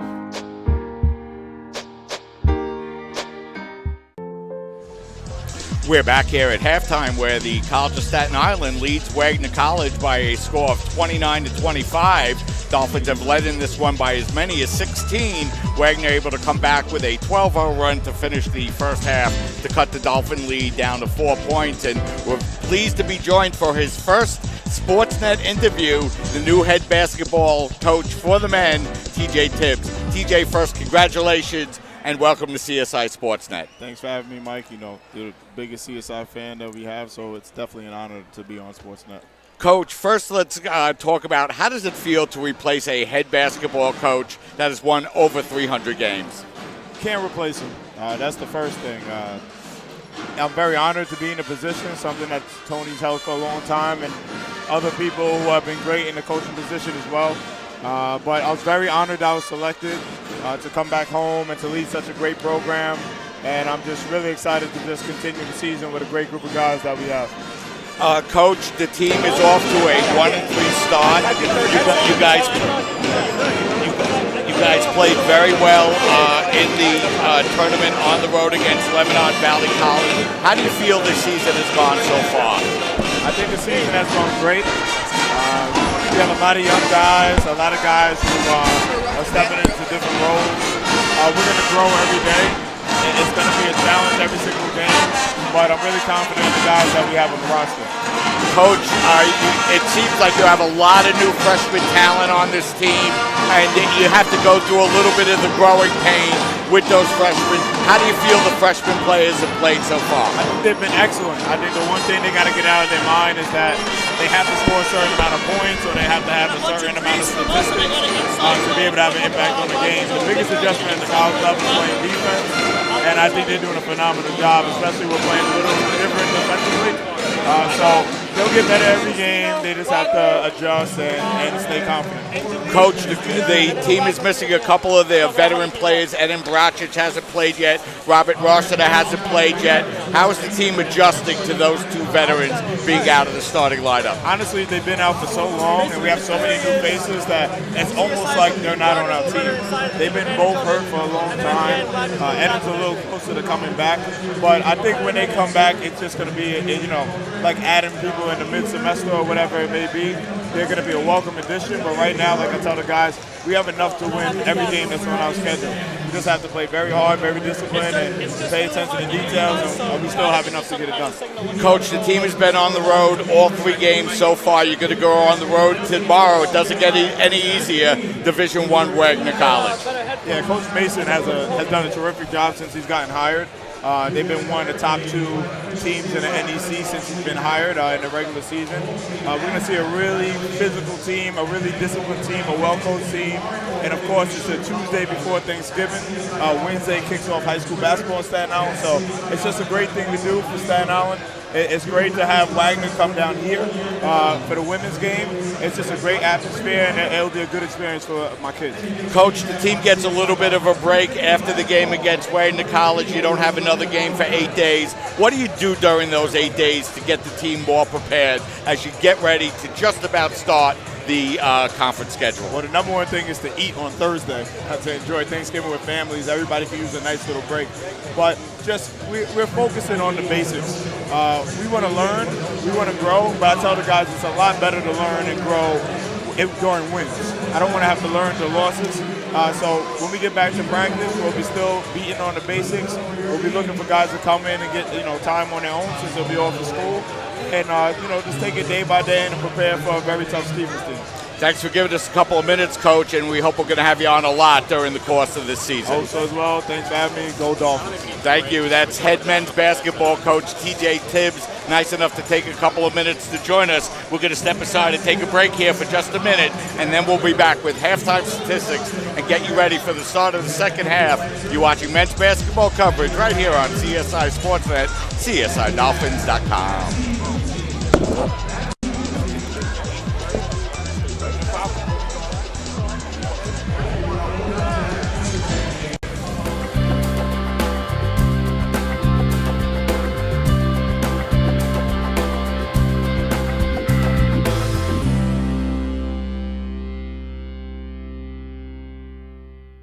One-on-One is an independently owned and operated physical therapy center since 1999. One-on-One has multiple offices located in Staten Island and in Brooklyn. One-on-One has been getting people back to living pain-free for almost 14 years. The number one goal of One-on-One is to provide quality health care for our community and continue to strive to be the best in our field. One-on-One physical therapy gets our clients back to work, back to play, and back to function as soon as possible. We help them reclaim their life. We're back here, and we're just moments away from the start of the second half between the College of Staten Island and Wagner College. The College of Staten Island got off to a big lead midway through the second half, but a nice job by Wagner to start using their size inside to close out that second half and make it just a 4-point lead. So why don't we take a look at the halftime statistics? And here to bring you those stats, my partner, Joe Foreman. Joe? Thank you, Mike. Really, the story in that first half, early on anyway, was the Dolphins' three-point shooting and the amount of turnovers committed by Wagner College. For the Dolphins, they only ended up shooting 29% from three-point range in that first half, but a big part of the reason they found themselves leading by as many as 16 points in that first half was the three-point shooting. Wagner put themselves in a big hole with their turnovers. From the field, though, Wagner had the distinct advantage, and that reflects the advantage that they had inside as well. Wagner did a good job late in that first half, scoring in the paint really towards the end of the second quarter, erased that 16-point deficit, mostly anyway, finding themselves now trailing by only 4 points for rather than 16. They ended that second half on a big run from the free throw line. See the two teams both shot well from there, and the rebounding advantage went to Wagner College. That due in large part to their size. The Dolphins did do a good job early in that first half on the offensive glass. And we have a look at some of the replays from that first half as well. You can see that those numbers illustrated. Here we go. The Dolphins now on the fast break there. Flecker finding Passatoro on the left wing, knocking down a three. That may not seem like a wide open shot, but that's too much space for Christina Passatoro, as Samantha Flecker found her on the left wing in transition. And transition scoring was a big part of what the Dolphins did in that first half as well. Here's a look at Wagner in the half court, and that's a good play there. One player to another down in the painted area. The Dolphins double teaming the ball. Another player slips in behind that double team, leading to a Wagner College basket. So that really illustrates that these two teams did well in the first half. As I said this many times as well, the Dolphins have had opportunities driving into the paint and then kicking out to open three-point shooters in the corner. There you see that right there as Cray finds Price in the left corner for three. Yeah, and Joe, the Dolphins just 8 of 30 from the floor here as we have a look at Passatoro drilling another three. And, they kind of got hot in the middle of the second quarter a little bit, Joe. Christina hit three-pointers. Angelique hit one. But as we roll through the end of the half, as you start to see Wagner starting to hit their shots and really doing a much better job of pounding the ball inside. And I think we're going to see a lot more of that here in the second half. And we mentioned the prowess of the Seahawks down around the painted area, but right there you see their only three-pointer that they knocked down in the first half on that last replay. And the Dolphins take a 4-point lead into the third quarter. And the Dolphins have to be a bit disappointed with how that first half came to a close. A big run by Wagner College. So the Dolphins shouldn't forget about the great job they did to find themselves leading by as many as 16 points. They just need to do what they did early for the first quarter and a half, really force turnovers and respond well to the defensive pressure of the Seahawks. Driving inside and kicking out to open shooters, spotting up on the perimeter has been a recipe for success for the Dolphins. The Seahawks will continue to look inside. So Dixon Edwards will inbound the ball for the Seahawks, and we're underway here to start the second half. Russell looking to feed the ball inside, and that time Passatoro thought the shot went up already. Instead, they fed it inside to Simmons. And Simmons is really starting to hurt the Dolphins, Joe. She's 6 of 7 from the field, and she now has 12 points. The only Seahawk in double figures. Flecker with the basketball. Now it's Cray. Cray stops. Jumper from the free throw line extended is up. No good. Nothing but dark blue under the basket. As the Seahawks control the rebound. Russell with the basketball. Russell lobbing the ball in the corner. Now the Seahawks get the ball up over to Clark. Clark dribbles inside. Now she gets the ball back inside, and the layup is up and in. And the Seahawks have come all the way back to tie this one up at 29. I think it's fair to say Wagner College now dominating the interior at the offensive end. The Dolphins need to find an answer for that, or the Seahawks could find themselves in the lead shortly. Yeah, Wagner outscored the Dolphins 16-4 in the paint in that first half, and they're coming out here and doing it once again. As they've scored 4 points already in the paint as Flecker drives down the lane. That layup is up no good. Samantha's still looking for her first basket of the afternoon. She's 0 for 5. Seahawks with the basketball as they look to gain the lead for the first time, as that ball's going to be knocked out of bounds. Collision on the play that time between Price and Simmons, but the ball will just be ruled out of bounds. Turnover for Wagner, and it will be Dolphin basketball. And that was defended well by the Dolphins. Two defenders collapsing on the player inside, and they were able to deflect that ball out of bounds, though it was ruled Dolphins basketball. The offensive player stifled there. Seahawks have hit both of their shots here in this second half. The Dolphins have missed both of theirs. And we're tied at 29 as Price has the basketball. She looks to feed it inside to Flecker. That's going to be tipped away, and Lenahan has the basketball. Now Clark gets the ball out over to Russell. Back up to Clark at the three-point line. Pass goes over to Lenahan. She feeds it inside to Clark. Her layup is up no good. And this time Price is going to grab the rebound for the Dolphins. Price looking to take it coast to coast. Lays it up and in. Angelique Price breaks that long Dolphin drought, and they regain the lead 31-29. Russell. Clark kicking it out over now to Carter. She drives inside, kicking the ball out to Russell. Beautiful crossover move and she lays it up and in. The Seahawks passing up a couple of good shots for a great shot there. They had 2 opportunities to shoot a three-pointer, instead attacking the basket and once again scoring in the paint. 31-31 the score. Price with the basketball. Now feeds the ball out over to Callie. Callie, beautiful feed inside to Price. Her layup is up, no good, but she'll draw the foul.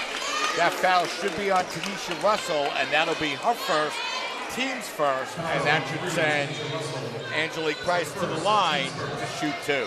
Free throws number 5 and 6 for Price. She's 3 for 4 on her 4 free throw attempts so far in this game. So Price goes to the free throw line here for the Dolphins. And Angelique's first free throw is up and in. She'll have one more. 32-31. Dolphins stick their nose back into the lead once again.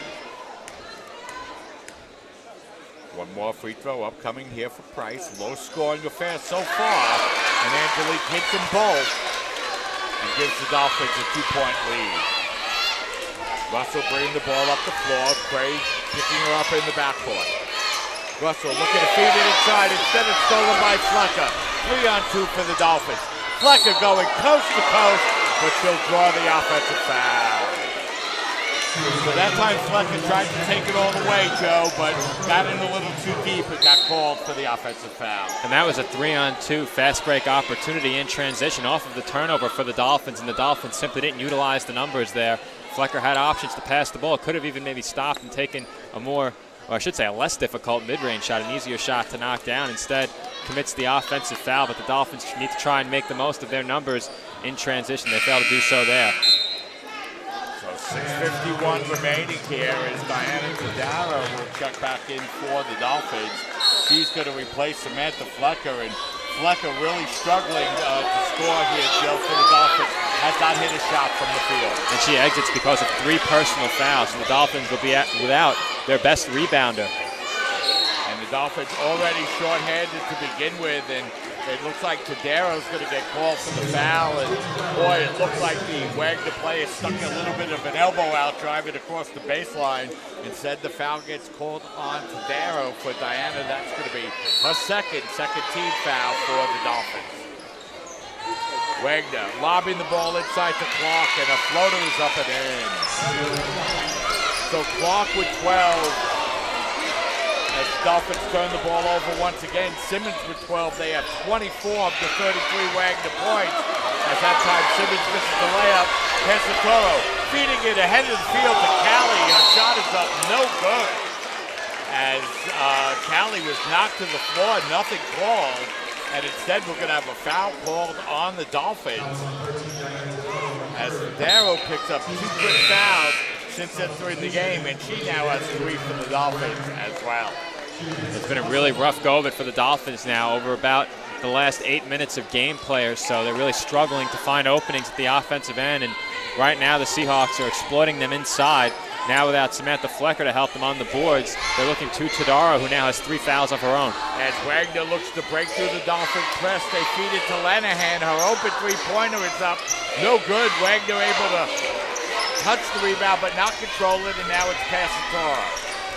Pesatoro out by the 3-point line, guarded by Lanahan. Looking to use the Callie screen. With 20 seconds to shoot, the Dolphins will look to set up offensively. Pesatoro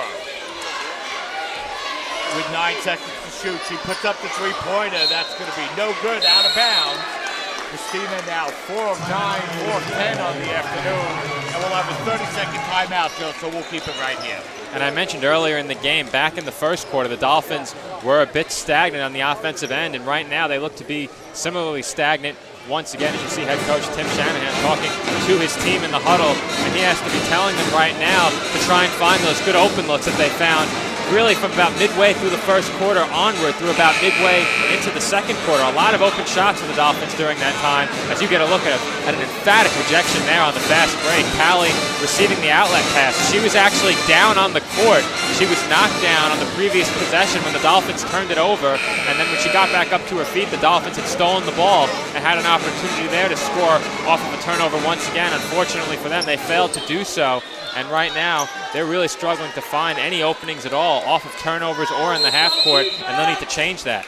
Dolphins being outscored 8-4 here in this third quarter. We're tied at 33. The fifth tie of the game here this afternoon, as Daly will bring the ball across the midcourt line for the Seahawks. Daly over to Dixon Edwards. Dixon Edwards now feeding the ball up over to Clark. Clark working the ball across as Wagner looking to use the screen. Lanahan feeds the ball inside, and we're going to have a whistle. And I believe that's going to be an offensive foul on Sierra Clark, and that will be her third. And we have seen an unusual amount of fouls called in this game. We seem to be heading back and forth, not only as the result of turnovers, but foul calls as well. Both teams have several players that are in foul trouble at this point. 3 team fouls apiece now as Clark picks up her third for the Seahawks. Let's see if the Dolphins look to see if they can go inside here and see if they can make Clark pick up her fourth after just picking up the third. Price, as they look to feed the ball inside to Tadaro, instead the ball's going to be knocked away, and it'll be Seahawk basketball off the Dolphin turnover. Lanahan looking to feed it inside. Instead it's Tadaro with the steal. Tadaro up over to Passatoro. Her three-pointer is short. The rebound kept in play nicely by the Dolphins. But the 30-second shot clock got reset. So they'll have to stop the clock to fix it. There'll be 23 seconds remaining on the shot clock. And Christina Passatoro has played all but 2 minutes in this game, maybe all but a minute. I've been taking a look here. She may have actually played the entire game, as I believe her and Victoria Cray now both just reached 25 minutes. So you have to think now those shots coming up short may be a result of a lack of legs as she gets back up on the scoreboard here. Beautiful play that time by Angelique Price to feed it to Passatoro, who lays it up and in. And the Dolphins regain a 35-33 lead. Seahawks with the basketball. Lanahan out by the three-point line, 15 to shoot. A pass goes right over the head of Cray, and it's going to be played down by the Seahawks. Sullivan, she has 3 fouls as well. Plays the ball back up over to Dixon Edwards in the corner. The open three is up, no good. Fight for the rebound, and it's going to be grabbed inside by Sullivan. Now putback, Simmons, I should say. Her putback is up, no good, but she grabs her own rebound and draws the foul. And the rebounding margin continues to grow now as the Dolphins, I believe at this point, find themselves out-rebounded by 6 following that rebound. It was a little bit closer earlier in this game, but right now the Dolphins are being exploited inside by the size of the Wagner College Seahawks. And missing the first free throw there, first of 2 was Simmons. She has 1 more upcoming. That was her first free throw of the evening, as we have an opportunity to look at the replay, and the last Dolphin basket is 1 more coming up here for Simmons. She is 1 of 2, she has 13, and it's a 1-point game. Feed inside to Mbesi. Now it's Price along the baseline. Back up over to Mbesi. He's checked into the game for the Dolphins. Now Cray will back the ball out with 15 seconds to shoot. 3:38 remaining here in the third quarter. Price with the basketball. 8 seconds to shoot now. Price looking for somewhere to go to the basketball with 3. Passatoro putting up the long three-pointer. It's off the rim as the shot clock expires, and the rebound grab by Sullivan. Well, after a great possession the previous time down for the Dolphins, once again very stagnant on that offensive possession. Daly. Now it's going to be fed back to Sullivan at the three-point line. She looks to feed the ball inside as Wagner working possession now with 10 seconds to shoot and 3 minutes remaining in the third quarter. Lanahan feeding the ball in the corner. Instead it's going to be stolen by Tadaro, and she'll be fouled on the play. So that's going to be on Dixon Edwards. That's going to be her second. And it'll be the Dolphins to inbound the basketball now with 2:58 remaining in the third quarter as Simmons goes to the bench now for the Seahawks. Cray with the basketball. 22 to shoot. Gray looking to drive inside. She's blocked off and now brings the ball out. She feeds it over to Tadero. Tadero! No stroke to the basket and lays it up and in. Beautiful move that time by Diana Tadero. And a great move there by Tadaro on the drive. The Dolphins have been starved for points in the paint. And right there, they come up with 2 huge points inside. A chance to add one more from the free throw line as Megan McEwen checks in for the Dolphins, giving Victoria Cray what I believe will be her first breather of the game as she heads over to the bench. So Tadero will go to the free throw line with an opportunity to make it a 4-point game as we have a look at the replay. Beautiful move that time by Diana off of the feed. As Tadero now for the Dolphins goes to the line. She already has 6 and looking to complete the 3-point play. Tadero's free throw is up and in, so that matches the Dolphin lead at halftime. It's 38-34 with 2:42 remaining, as it'll be Seahawk basketball. Daly with the basketball out by the 3-point line. Feeds the ball up over to Simmons. Simmons now looking to work against Tadero. Tadero feeding the ball inside to Dixon Edwards, who will have a whistle, and another turnover by the Seahawks. The Seahawks have done a nice job, Joe, since the first quarter, really cutting down those turnovers, but they commit a big one there. But up until those last 2 Dolphins baskets, both teams have really been starved for offense for several minutes, but right now it appears the Dolphins have righted the ship and have gained momentum here in this third quarter. They look to close out this quarter strong. Pass to Toro, big crossover dribble.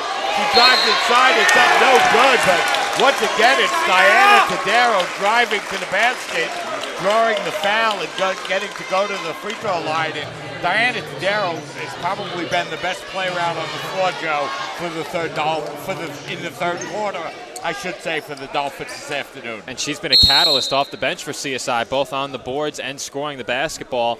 Comes in now 2 of 4 from the field after that last and one. She'll head back to the free throw line here. She's 3 of 3 from the free throw line to this point in the game. Has a chance to knock down free throws number 4 and 5 with this trip to the charity strike. So Tadero's first free throw is up and in as she continues her good shooting from the line. She now has 8 points for the Dolphins as the Dolphins have their biggest lead in the third quarter. And they up it once again as they now lead 40-34 with 2 minutes remaining here in this third quarter. Russell with the basketball. Russell kicking the ball out. The open 3-pointer is up, no good. Fight for the rebound, and it's Tadero coming away with the basketball once again, but she gets called for the carry, and she'll turn the ball over. And that's an unfortunate turn of events for the Dolphins. As once again, it's Tadaro on the glass. You can't really see any way that she sits down for the remainder of this game, at least not for more than a minute or 2. She's really been the catalyst now, both offensively and on the boards for the Dolphins here late in this third quarter as they've extended their lead past now their halftime lead from 4 to 6. 40-34 now with 1 minute 35 seconds remaining and 18 seconds remaining to shoot. Daly with the basketball. Daly working the ball in the corner now to Dixon Harris. They feed it inside and it's going to be a jump ball. Nice defensive play that time for the Dolphins as that's Megan McEwen who just checked into the game. And it'll be Dolphin basketball off of the Wagner College turnover. And yet another turnover for Wagner College. That issue seems to be creeping back into this game yet again. The Dolphins are capitalizing. And now the Dolphins nearly turn the ball over, but a nice play by Toro to maintain possession. 14 seconds to shoot. McEwen with the ball. McEwen driving inside, and we have a whistle and a foul on the play, and Wagner will be over the limit, so that will be free throws for the Dolphins. And the Dolphins continuing to do a good job from the free throw line in this game. At halftime in this game, the Dolphins were shooting very well from the line, nearly 83% from the charity stripe, and they've continued that solid shooting from the stripe here in this third quarter. 1 minute to go here in quarter number 3. Dolphins lead by 6. Megan McEwen with a chance to add 2 more points to that lead. So Megan will go to the free throw line for the first time this year, and if this is the first, she'll have 1 more upcoming.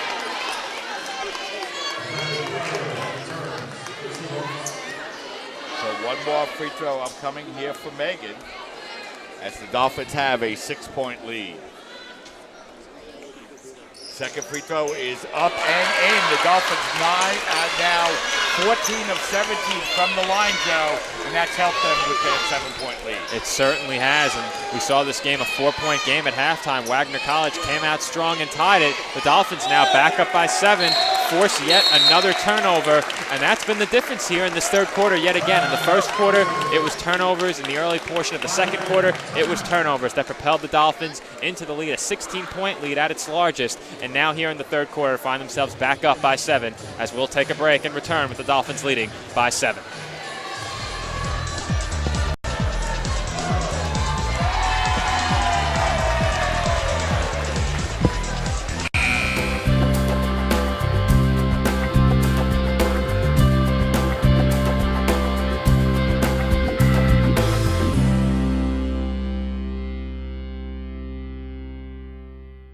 One-on-One is an independently owned and operated physical therapy center since 1999.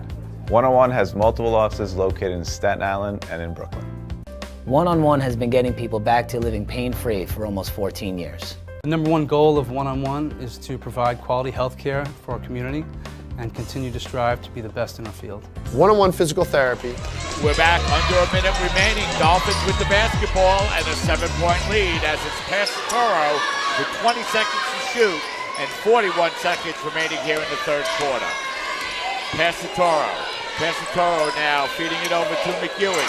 McEwen looked to lob the ball inside. Instead, it'll be turned over, and it'll be Seahawk basketball with under a 2-second difference in the shot clock to the game clock. Russell feeding it over to Dixon Edwards. Dixon Edwards over to Clark. Clark's runner in the lane is good. Nice move that time by Sierra Clark. She cuts the Dolphin deficit down to 5 as the Dolphins can hold for the last shot. For some reason, Passatoro puts up the shot with 10 seconds remaining on the shot clock, and that will give the Dolphins, or the Seahawks, the basketball with 7 seconds to shoot. Not a good shot that time, Joe, by Christina. One of only a few bad decisions by Passatoro, who's been short on her recent 3-point attempts as the Dolphins have forced yet another turnover. But just going back to what I said before, I'm not sure Passatoro has taken a seat once in this game. And now that her shots are coming up short, you have to wonder if they need to sit her down for just a bit. I don't think they will, but you have to think that all of these minutes could be responsible for these shots coming up short. Nice play by Mbesi to force the turnover. She'll feed it over to Passatoro, and a floater is good! Christina Passatoro with the big 2-pointer at the buzzer as the College of Staten Island will go into the fourth quarter with a 43-36 lead. 16 points now for Passatoro as she leads all scorers. So 3 quarters in the books. Dolphins lead 43-36. We'll step aside, take a break. You're watching women's basketball coverage on CSI Sportsnet, CSIDolphins.com.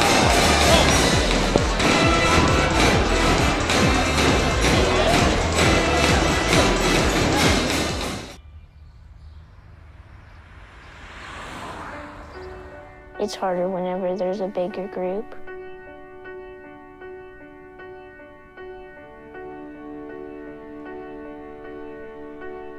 Pretty much a good day for me would be people leaving their hands off of me. I'm always called names. Everywhere that I go, there's always someone calling me names, calling me gay. I've been choked, thrown up against a wall, punched.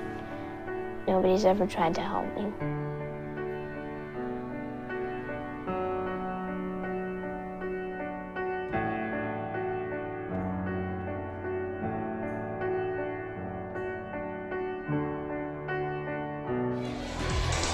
We're back here, 3 quarters in the books. The Dolphins lead by a score of 43-36 as they will go into halftime, into the fourth quarter, I should say, with a 7-point lead over Wagner College as the Seahawks will have the basketball here to start this fourth quarter. They look to get the ball inside the clock right away. Now they work the ball out to an open 3-pointer by Russell. That ball goes in and out. A fight for the rebound and a nice play by Tadero to come away with the basketball for the Dolphins as that'll be Passatoro with the basketball, and another record for Christina Passatoro, Joe. You're right, Mike. She hit her 251st career three-pointer, her last successful three-point attempt, number 251, another new Dolphins all-time record set by Christina Passatoro. McEwen hands the ball off to Passatoro. Passatoro pulls up for that three-pointer. It's going to be short. She's able to charge in, grab her own rebound, and draw the foul. And that shot short once again, but this time Passatoro charging in and getting her own rebound. And you can tell that when she releases the ball, she usually has a sense of whether or not that shot has a chance of going in. She follows her own shot very well, and right there she's rewarded for it. We'll get 2 shots from the line and just making 1 point quickly, something I mentioned in the pregame for the Dolphins. Getting off to a stronger start than they did against the Seahawks team last year was important. Now they need to close. They have a much bigger lead than they did last year. This year 7, last year only 1. We'll see if the Dolphins can close this game out. So Passatoro hits 1 of 2 free throws. She's now the all-time leading scorer and the all-time leading three-point player in CSI history in consecutive games, as it's the Seahawks with the basketball as they try to work their way back from an 8-point deficit. Lenahan able to drive inside, kicking it back to Russell. Her open three-pointer is up, no good. We're going to have a whistle on the play as Clark is going to draw the foul, and that's going to be on Diana Tadaro, and that's a big foul, Joe, because that's her 4th. That is a big foul. Tadaro's done a great job for the Dolphins off the bench, and it appears as if she will head back to the bench as Samantha Flecker returns.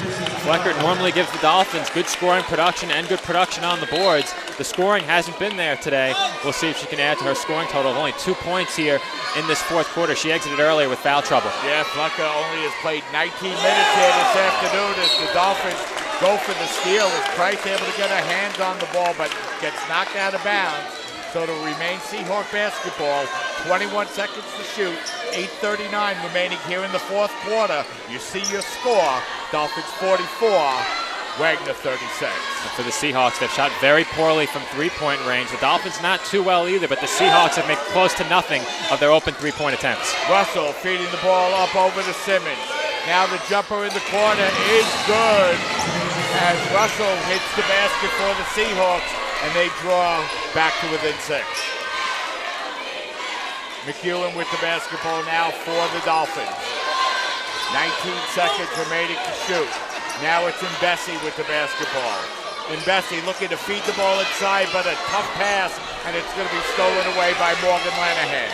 Lenahan looking to work the ball inside, but she throws it away. Big turnover there by the Seahawks. And I talked about the Dolphins needing to make the most of numbers in transition right there. The Seahawks had a one-player advantage on the fast break, and they failed to capitalize on that as Flecker was down underneath the basket. Victoria Cray will return for the Dolphins as well. Megan McEwen will head to the bench. So for the Dolphins now, 4 out of 5 starters in. So Cray able to get a few minutes on the bench, and Dolphins hoping she's fresh for the final 7:50 here in the 4th quarter. Cray with the basketball, out by the three-point line. 10 seconds to shoot as it's Flecker. Flecker looking to feed it inside to Price, but she's pushed from behind and draws the foul as Lenahan will pick up that foul, and that's going to be her 3rd. Second team foul for the Seahawks here in the 4th quarter. So it'll be Dolphin basketball now with a fresh 30-second shot clock. Flecker with the basketball. Now it's Passatoro. Passatoro, the long three-pointer off the front rim, no good. And the rebound grab by Russell. Russell across the midcourt line, looking to drive in on Mbesi. She takes it to the rim, lays it up and in, and draws the foul. And that's a huge basket there by Tanasia Russell for the Seahawks, who are looking to get back within 3 now. But at the offensive end for the Dolphins, it seems they've gotten away a bit from what made them successful in the first half. They've been working outside in once again, looking to hit players cutting to the rim, and those passes have been very dangerous. Back in the first half, they would drive and then look to kick out to the open shooter. They were more successful doing that. And the Dolphins unable to grab the rebound here as they're really starting to struggle on the glass as it's Clark with the basketball. Her jumper goes off the rim and in. Clark now has 16. Flecker at the three-point line. Still looking for her first basket of the afternoon. Feeds it up over to Cray. Cray bounce pass over to Mbesi. She gets it over to Flecker. Jumper is good. Big basket there by Samantha Flecker. and she gets her first basket. She has 4, and the Dolphins' lead is 4. Lenahan feeding the ball up over the baseline jumper. Off the rim, no good. And a nice offensive rebound once again by the Seahawks as they're able to lay it up and in as Clark now with the basket. Puts the Dolphins lead down to 2. Joe, the Dolphins really struggling to rebound the basketball now defensively. They are, and the pace of play has quickened, and right now it's the Seahawks taking advantage right there, moving the ball up the court quickly as a foul has been called off the ball. That foul called against number 22, Dixon Edwards. That's her third. Here's a look at that last possession, or the and one, I should say. Once again, a strong move to the basket there by Tanasia Russell. She's fouled, knocks down the shot. Couldn't hit the free throw, but you mentioned it, Mike. The Dolphins struggling on the glass, surrendered the offensive rebound off of that missed free throw. So Wagner picks up their third team foul here in this fourth quarter. The Dolphins now with the basketball with 22 seconds to shoot and 6 minutes and 10 seconds remaining here in this fourth quarter. Wagner outscoring the Dolphins 8-3 so far in the fourth quarter. And now the Dolphins turn the ball over, so it will be Wagner basketball. So Wagner's coming on strong here in the fourth. They are, Mike. They've gotten it done on the glass and inside. They're 1 or 2 wide open three-pointers going down away from possessing a lead in this game. But the Dolphins know they've been able to give Wagner those shots thus far. It hasn't hurt them. I believe they've only hit 1 3-pointer in this game. So it's the Seahawks with the basketball. Lenahan feeds it inside to Clark, and the Dolphins just have no defensive answer for Clark. She now leads all scorers with 20. Clark bullying CSI in the paint as Cray is rejected on that layup attempt. Yeah, and that's Clark with the rejection. So the Seahawks outscoring the Dolphins 10-3 here in the fourth quarter as Lenahan looks to drive it inside. Play is all over the floor. It's going to be a jump ball possession, and the possession arrow is pointing the Dolphins' way. So it'll be Dolphin basketball, but they've only scored 3 points here in this fourth quarter. It's going to be a full timeout, so we're going to step aside and take a break here. 5:23 remaining, 46-46 to score. Stay tuned, we'll be right back.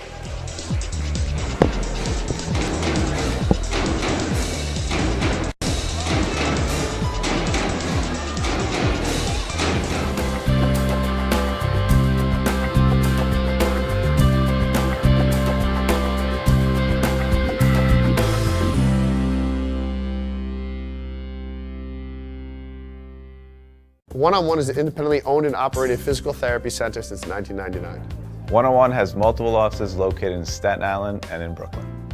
One-on-One has been getting people back to living pain-free for almost 14 years. The number one goal of One-on-One is to provide quality health care for our community and continue to strive to be the best in our field. One-on-One physical therapy gets our clients back to work, back to play, and back to function as soon as possible. We help them reclaim their life. We're back here with 5 minutes and 23 seconds remaining in the game. Wagner College outscoring the Dolphins here in the fourth quarter 10-3 to tie this game up in 46. And the big story, Joe, Dolphins being outscored in the paint 34-10. A huge disadvantage to the paint, but that disadvantage has not been more apparent at any point in this game than in this fourth quarter. And it has been Sierra Clark, the leading scorer for the Seahawks, who has really abused the Dolphins down low. They have had no answer, as you said before, Mike, but the Dolphins can respond with some more efficiency at the offensive end, something they've struggled to find here in this fourth quarter. Dolphins outscored 13-2 during this latest Wagner College run. Cray with the basketball over to Cordero, and we're going to have a whistle on the play, and it'll be a turnover for the Dolphins as it'll be Wagner basketball. The Dolphins turn the ball over for the 21st time here this afternoon. And I said that I would be surprised to see Diana Todaro head back to the bench. She was forced to do so after picking up her fourth foul, but she is back in the game now. Hopefully can help the Dolphins on the boards or perhaps inside defensively. Still a distinct size advantage, however.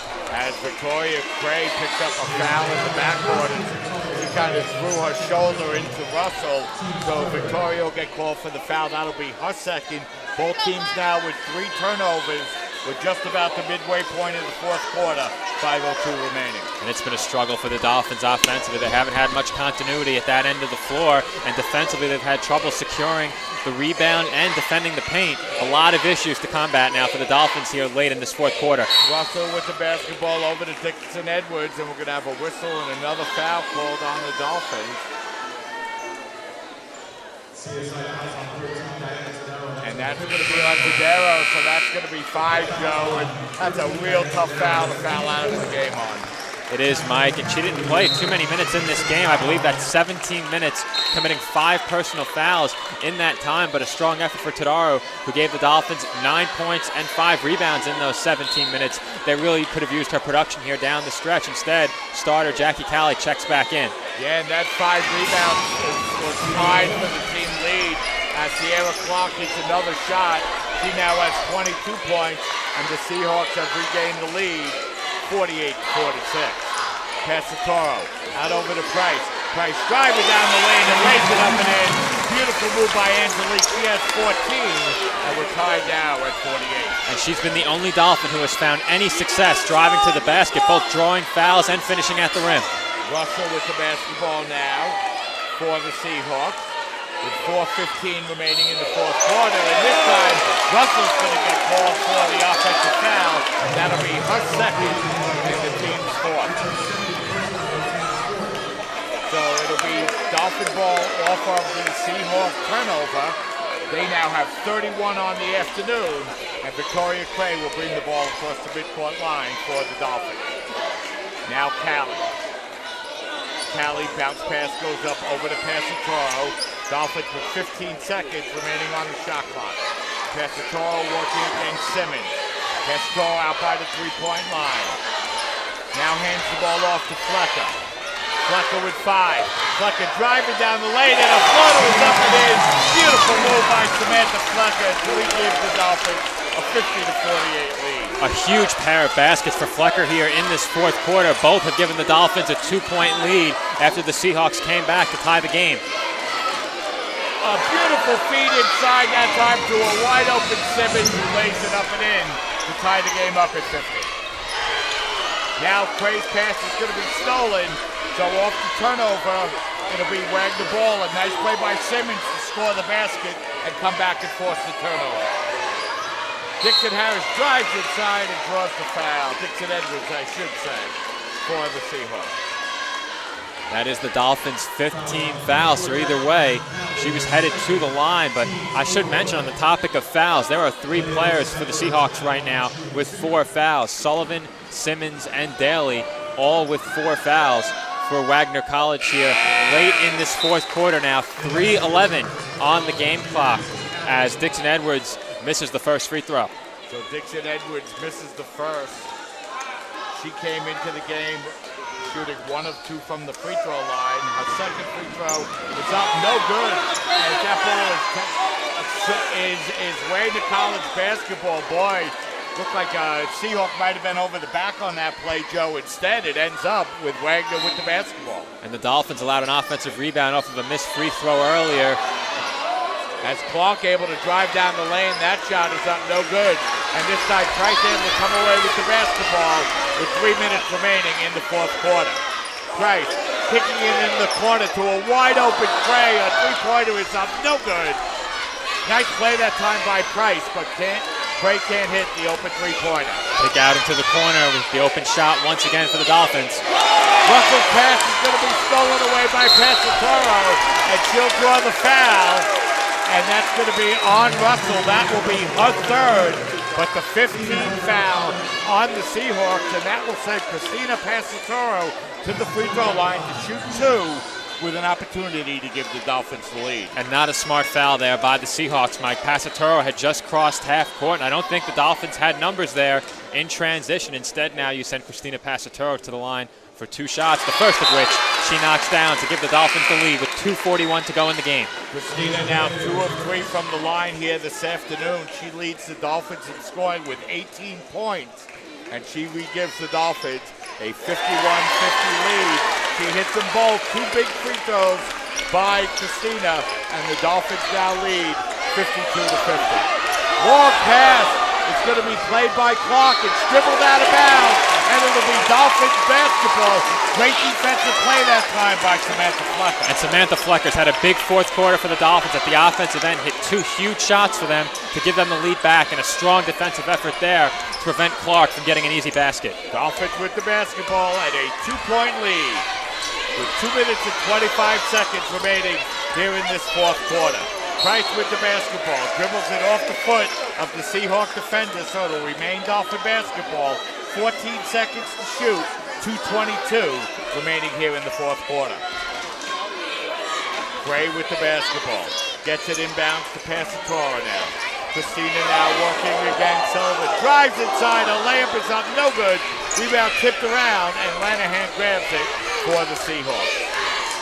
Now it's Daly with the basketball. Daly working the ball in the corner now to Dixon Edwards. Now they work the ball back. And driving inside, and a foul called on the play. And that foul is going to be on Victoria Gray. And that's going to result in free throws here for Wagner. Didn't see much contact on that one, Joe. I didn't either, Mike. It was tough to spot the contact from here, but a few players in between me and that play. However, regardless of what we thought about the call, going to the line for 2 is Daly. 2 huge free throws, and once again, the Seahawks coming up empty for the line. They're 7 of 14 from the stripe now. The Dolphins have made the most of their chances from the free throw line. 17 of 21 right now. That's the difference in this game. So Daly just 1 of 3 from the line. She'll have a second free throw. That's up, no good. And this time we're going to have a whistle and an offensive foul, as that's going to get called on Simmons as she goes over the back, and that's a huge foul, Joe, because Simmons will now go to the bench. And that's a big presence in the paint that will now be relegated to the bench for the rest of this game. The Seahawks have to find other ways to score inside. Sierra Clark has done a great job on the interior offensively, but that's one less weapon in the paint for the Seahawks now at the offensive end. So that will result in free throws now for the Dolphins, as Nicole and Bessie will go to the line here for the Dolphins. For Nicole, it's going to be her first free throws of the afternoon. Tough spot here for Nicole, 2 pressure free throws. And a huge spot here, a chance to make this a 2-possession game. That can't be overlooked with 1:59 to go. And so Bessie's free throw is good. The Dolphins now 18 of 22 from the line, and the Dolphins lead by 3 now, 53-50. First point of the game for Nicole. She'll have 1 more free throw upcoming, as her second is up off the rim, no good.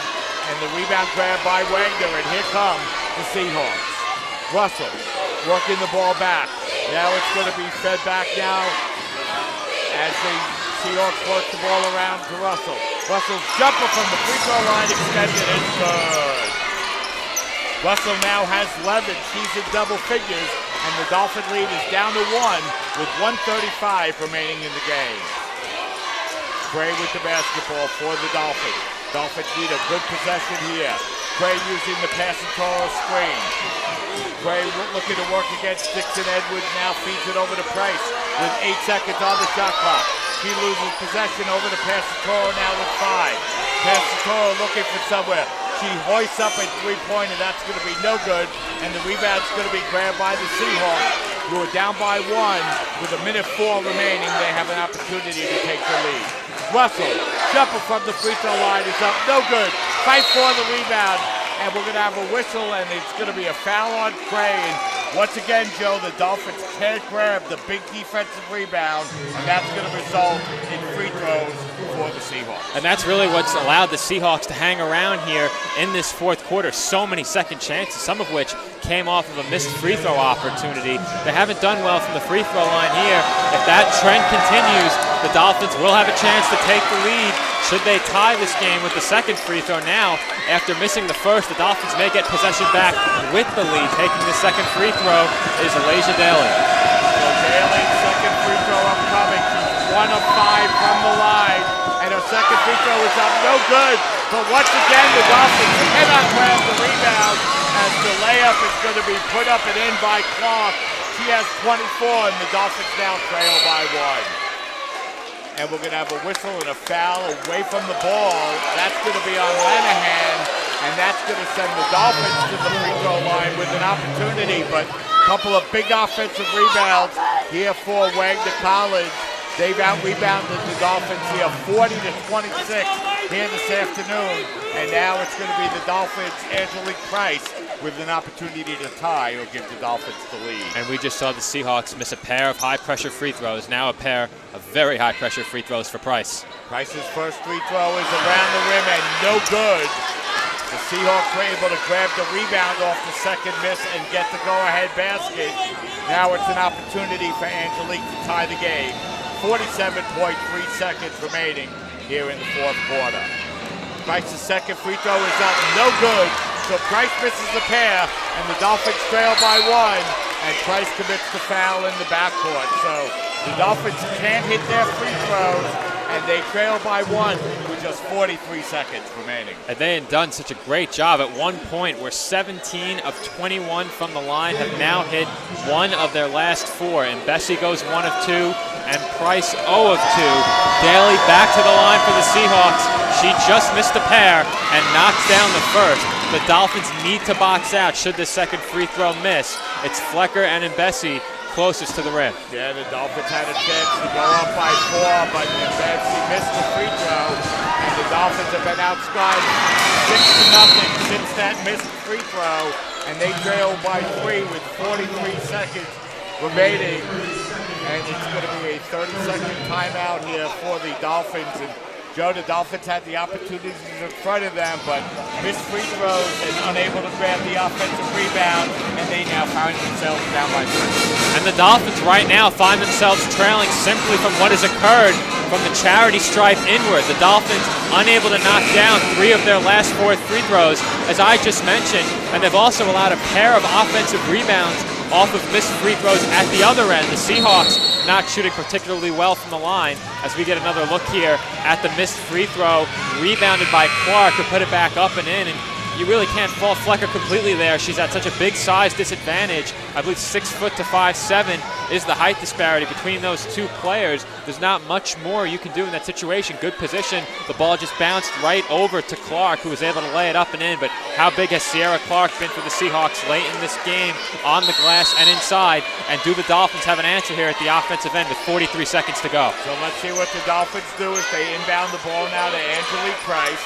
Dolphins trail by 3. About a 13-second differential on the shot clock and the game clock. Passatore with the basketball. Passatore looking to drive through with a crossover dribble. She drives down the lane and misses the layup. And the rebound grab now by the Seahawks, and they'll be fouled in the backcourt.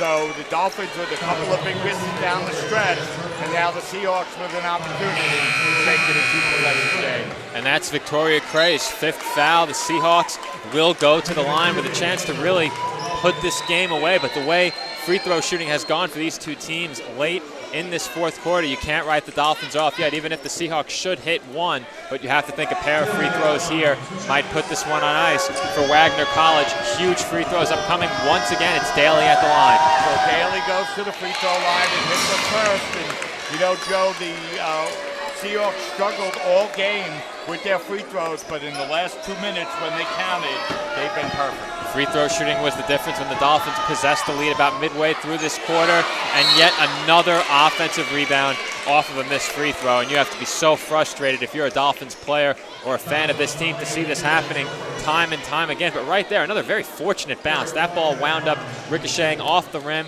right in between Price and Flecker and into the hands of Clark, who now goes to the line for 2. And the Dolphins now getting out rebounded 43-26, and it's been much more pronounced here in the second half as Wagner's been able to outscore the Dolphins 13-7 in second half chance points and 40-14 in points in the paint. And they've used that to open the lead up to 6, Joe, with just 22.5 seconds remaining. In a game that just a minute or 2 ago, Joe, the Dolphins led 53-50. And you look at the rebounding and the free throw shooting in this fourth quarter, that has been the difference. And the Dolphins really have to be incredibly disappointed with how they've closed out this game as we get another look at a big opportunity there for the Dolphins to get back within 2. Passatore had a good look. One of only a few good looks the Dolphins have had inside. Most of those have gone to Angelique Price in this game, but the Dolphins simply couldn't get it done enough down low at the offensive end around the rim. They've struggled to score inside. That's been a stark contrast to what the Seahawks have done, as once again you get a look at Passatoro here on the drive. She had 3 defenders converge on her, and there was an option there to pass it up to Victoria Cray on the wing that you saw. Also earlier, late in the shot clock, this possession a while back, Passatoro had the ball. She was really stifled and double teamed, really no passing lane, but Samantha Flecker was wide open in the right corner. The opportunities have been there in the corner throughout this game for the Dolphins. The Seahawks really never quit collapsing on the ball handler, driving to the rim. The Dolphins knocked down some of those shots to get the lead, didn't knock down enough of them to keep the lead, and it looks like they'll fail to close out against the Seahawks once again this year, as they now trail by 6 with just under 23 seconds to go. And our next broadcast on CSI Sportsnet will be a week from Wednesday, I believe, Joe, against Stevens College. So the final basketball game that we'll have for you before the Christmas break is or the Thanksgiving break, I should say, is Passatoro puts up the long 3-pointer. That's no good. And the Seahawks grab with the rebound, and once again, Clark will draw the foul. And, she's really been the difference in the game, Joe. 10 of 15 shooting from the field, 6 of 6 from the free throw line, 14 rebounds, 26 points, and the Dolphins just could not stop her here in the second half. And when you take a look down the Seahawks roster at the turnover numbers, you'd have to think the Dolphins would be ahead in this game, but so many of those turnovers came back in the first half. They really cleaned up their play here in half number 2, especially in the fourth quarter. And from the field, they've been very efficient. You mentioned Clark, 10 of 15. Simmons also 7 of 11. Russell, 5 of 11. It's been a good job shooting for the Seahawks in this game. They closed the game out from the free throw line and on the glass. The Dolphins simply didn't knock down their late game free throws, didn't secure late game rebounds, and as a result, they will come up short against Wagner College for the second straight year, as the Dolphins once again will foul, though, trailing by 6 with 5.9 seconds to go. Not much left for the Dolphins to do to come away with this victory, even overtime at that matter. But again, a very disappointing loss for the Dolphins, and I mentioned it during the pregame. The Dolphins needed to get off to a stronger start than last year. Check. They needed to force turnovers and make the most of the pressure they exert on the opposition defensively. Check. They need to capitalize on those turnovers. Check. They need to close the game out in the fourth quarter. That's the one thing that I mentioned that they failed to do, and unfortunately, they will come up short once again as they now trail by 3 possessions. The deficit now 8 points, and it's a victory for Wagner College here at the Sports and Rec Center. So Passatoro buries that 3. That'll make the score a little bit closer as the Dolphins close to within 5, 63-58. But Joe, the Dolphins led in this one, 53-50 with just a couple of minutes remaining. They had an opportunity for a free throw to up the lead, back up to 4 points. Instead, they missed that free throw. Wagner College stormed in front from that point forward. They went on really a 13-0 run before the Dolphins closed the game out with the final 5 points. But Wagner wins by a final of 53-58. And the Dolphins did a great job from the free throw line all game long, and that just disappeared late in this fourth quarter. And it's really baffling how that could happen outside of just succumbing to the pressure of a late game situation against a very talented Division I team. The Dolphins, though, gave a very good accounting of themselves here in this game. They really led from about 5 minutes remaining in the first quarter all the way up until the final 2 or 3 minutes of the fourth quarter. They seized momentum early and really kept it, really relatively speaking, for the rest of the game. A little bit of a run there late in the first half by the Seahawks, but the Dolphins were able to respond, enter the fourth quarter with a nice lead. Unfortunately, as I said before, they couldn't hold that lead and close the game, fall by 5 points. A very disappointing finish, but not a poor effort from the Dolphins, who really did a good job of doing what made them successful in their first 2 games, forcing turnovers and knocking down the 3-point shots. Those 2 factors really didn't play a big role in the second half. The Dolphins didn't shoot nearly as well from 3-point range, didn't force nearly as many turnovers. It was the rebounding, poor free throw shooting down the stretch that did them in. And of course, they got abused down low as well at the offensive end. The Seahawks owning the painted area at the offensive end. That was huge as well. Big game for Sierra Clark, and the Dolphins come up short. So the College of Staten Island, they'll be back in action a week from today on the road against Cemetery College. Then they'll play NYU a week from Wednesday at Hunter College before they open up their conference schedule on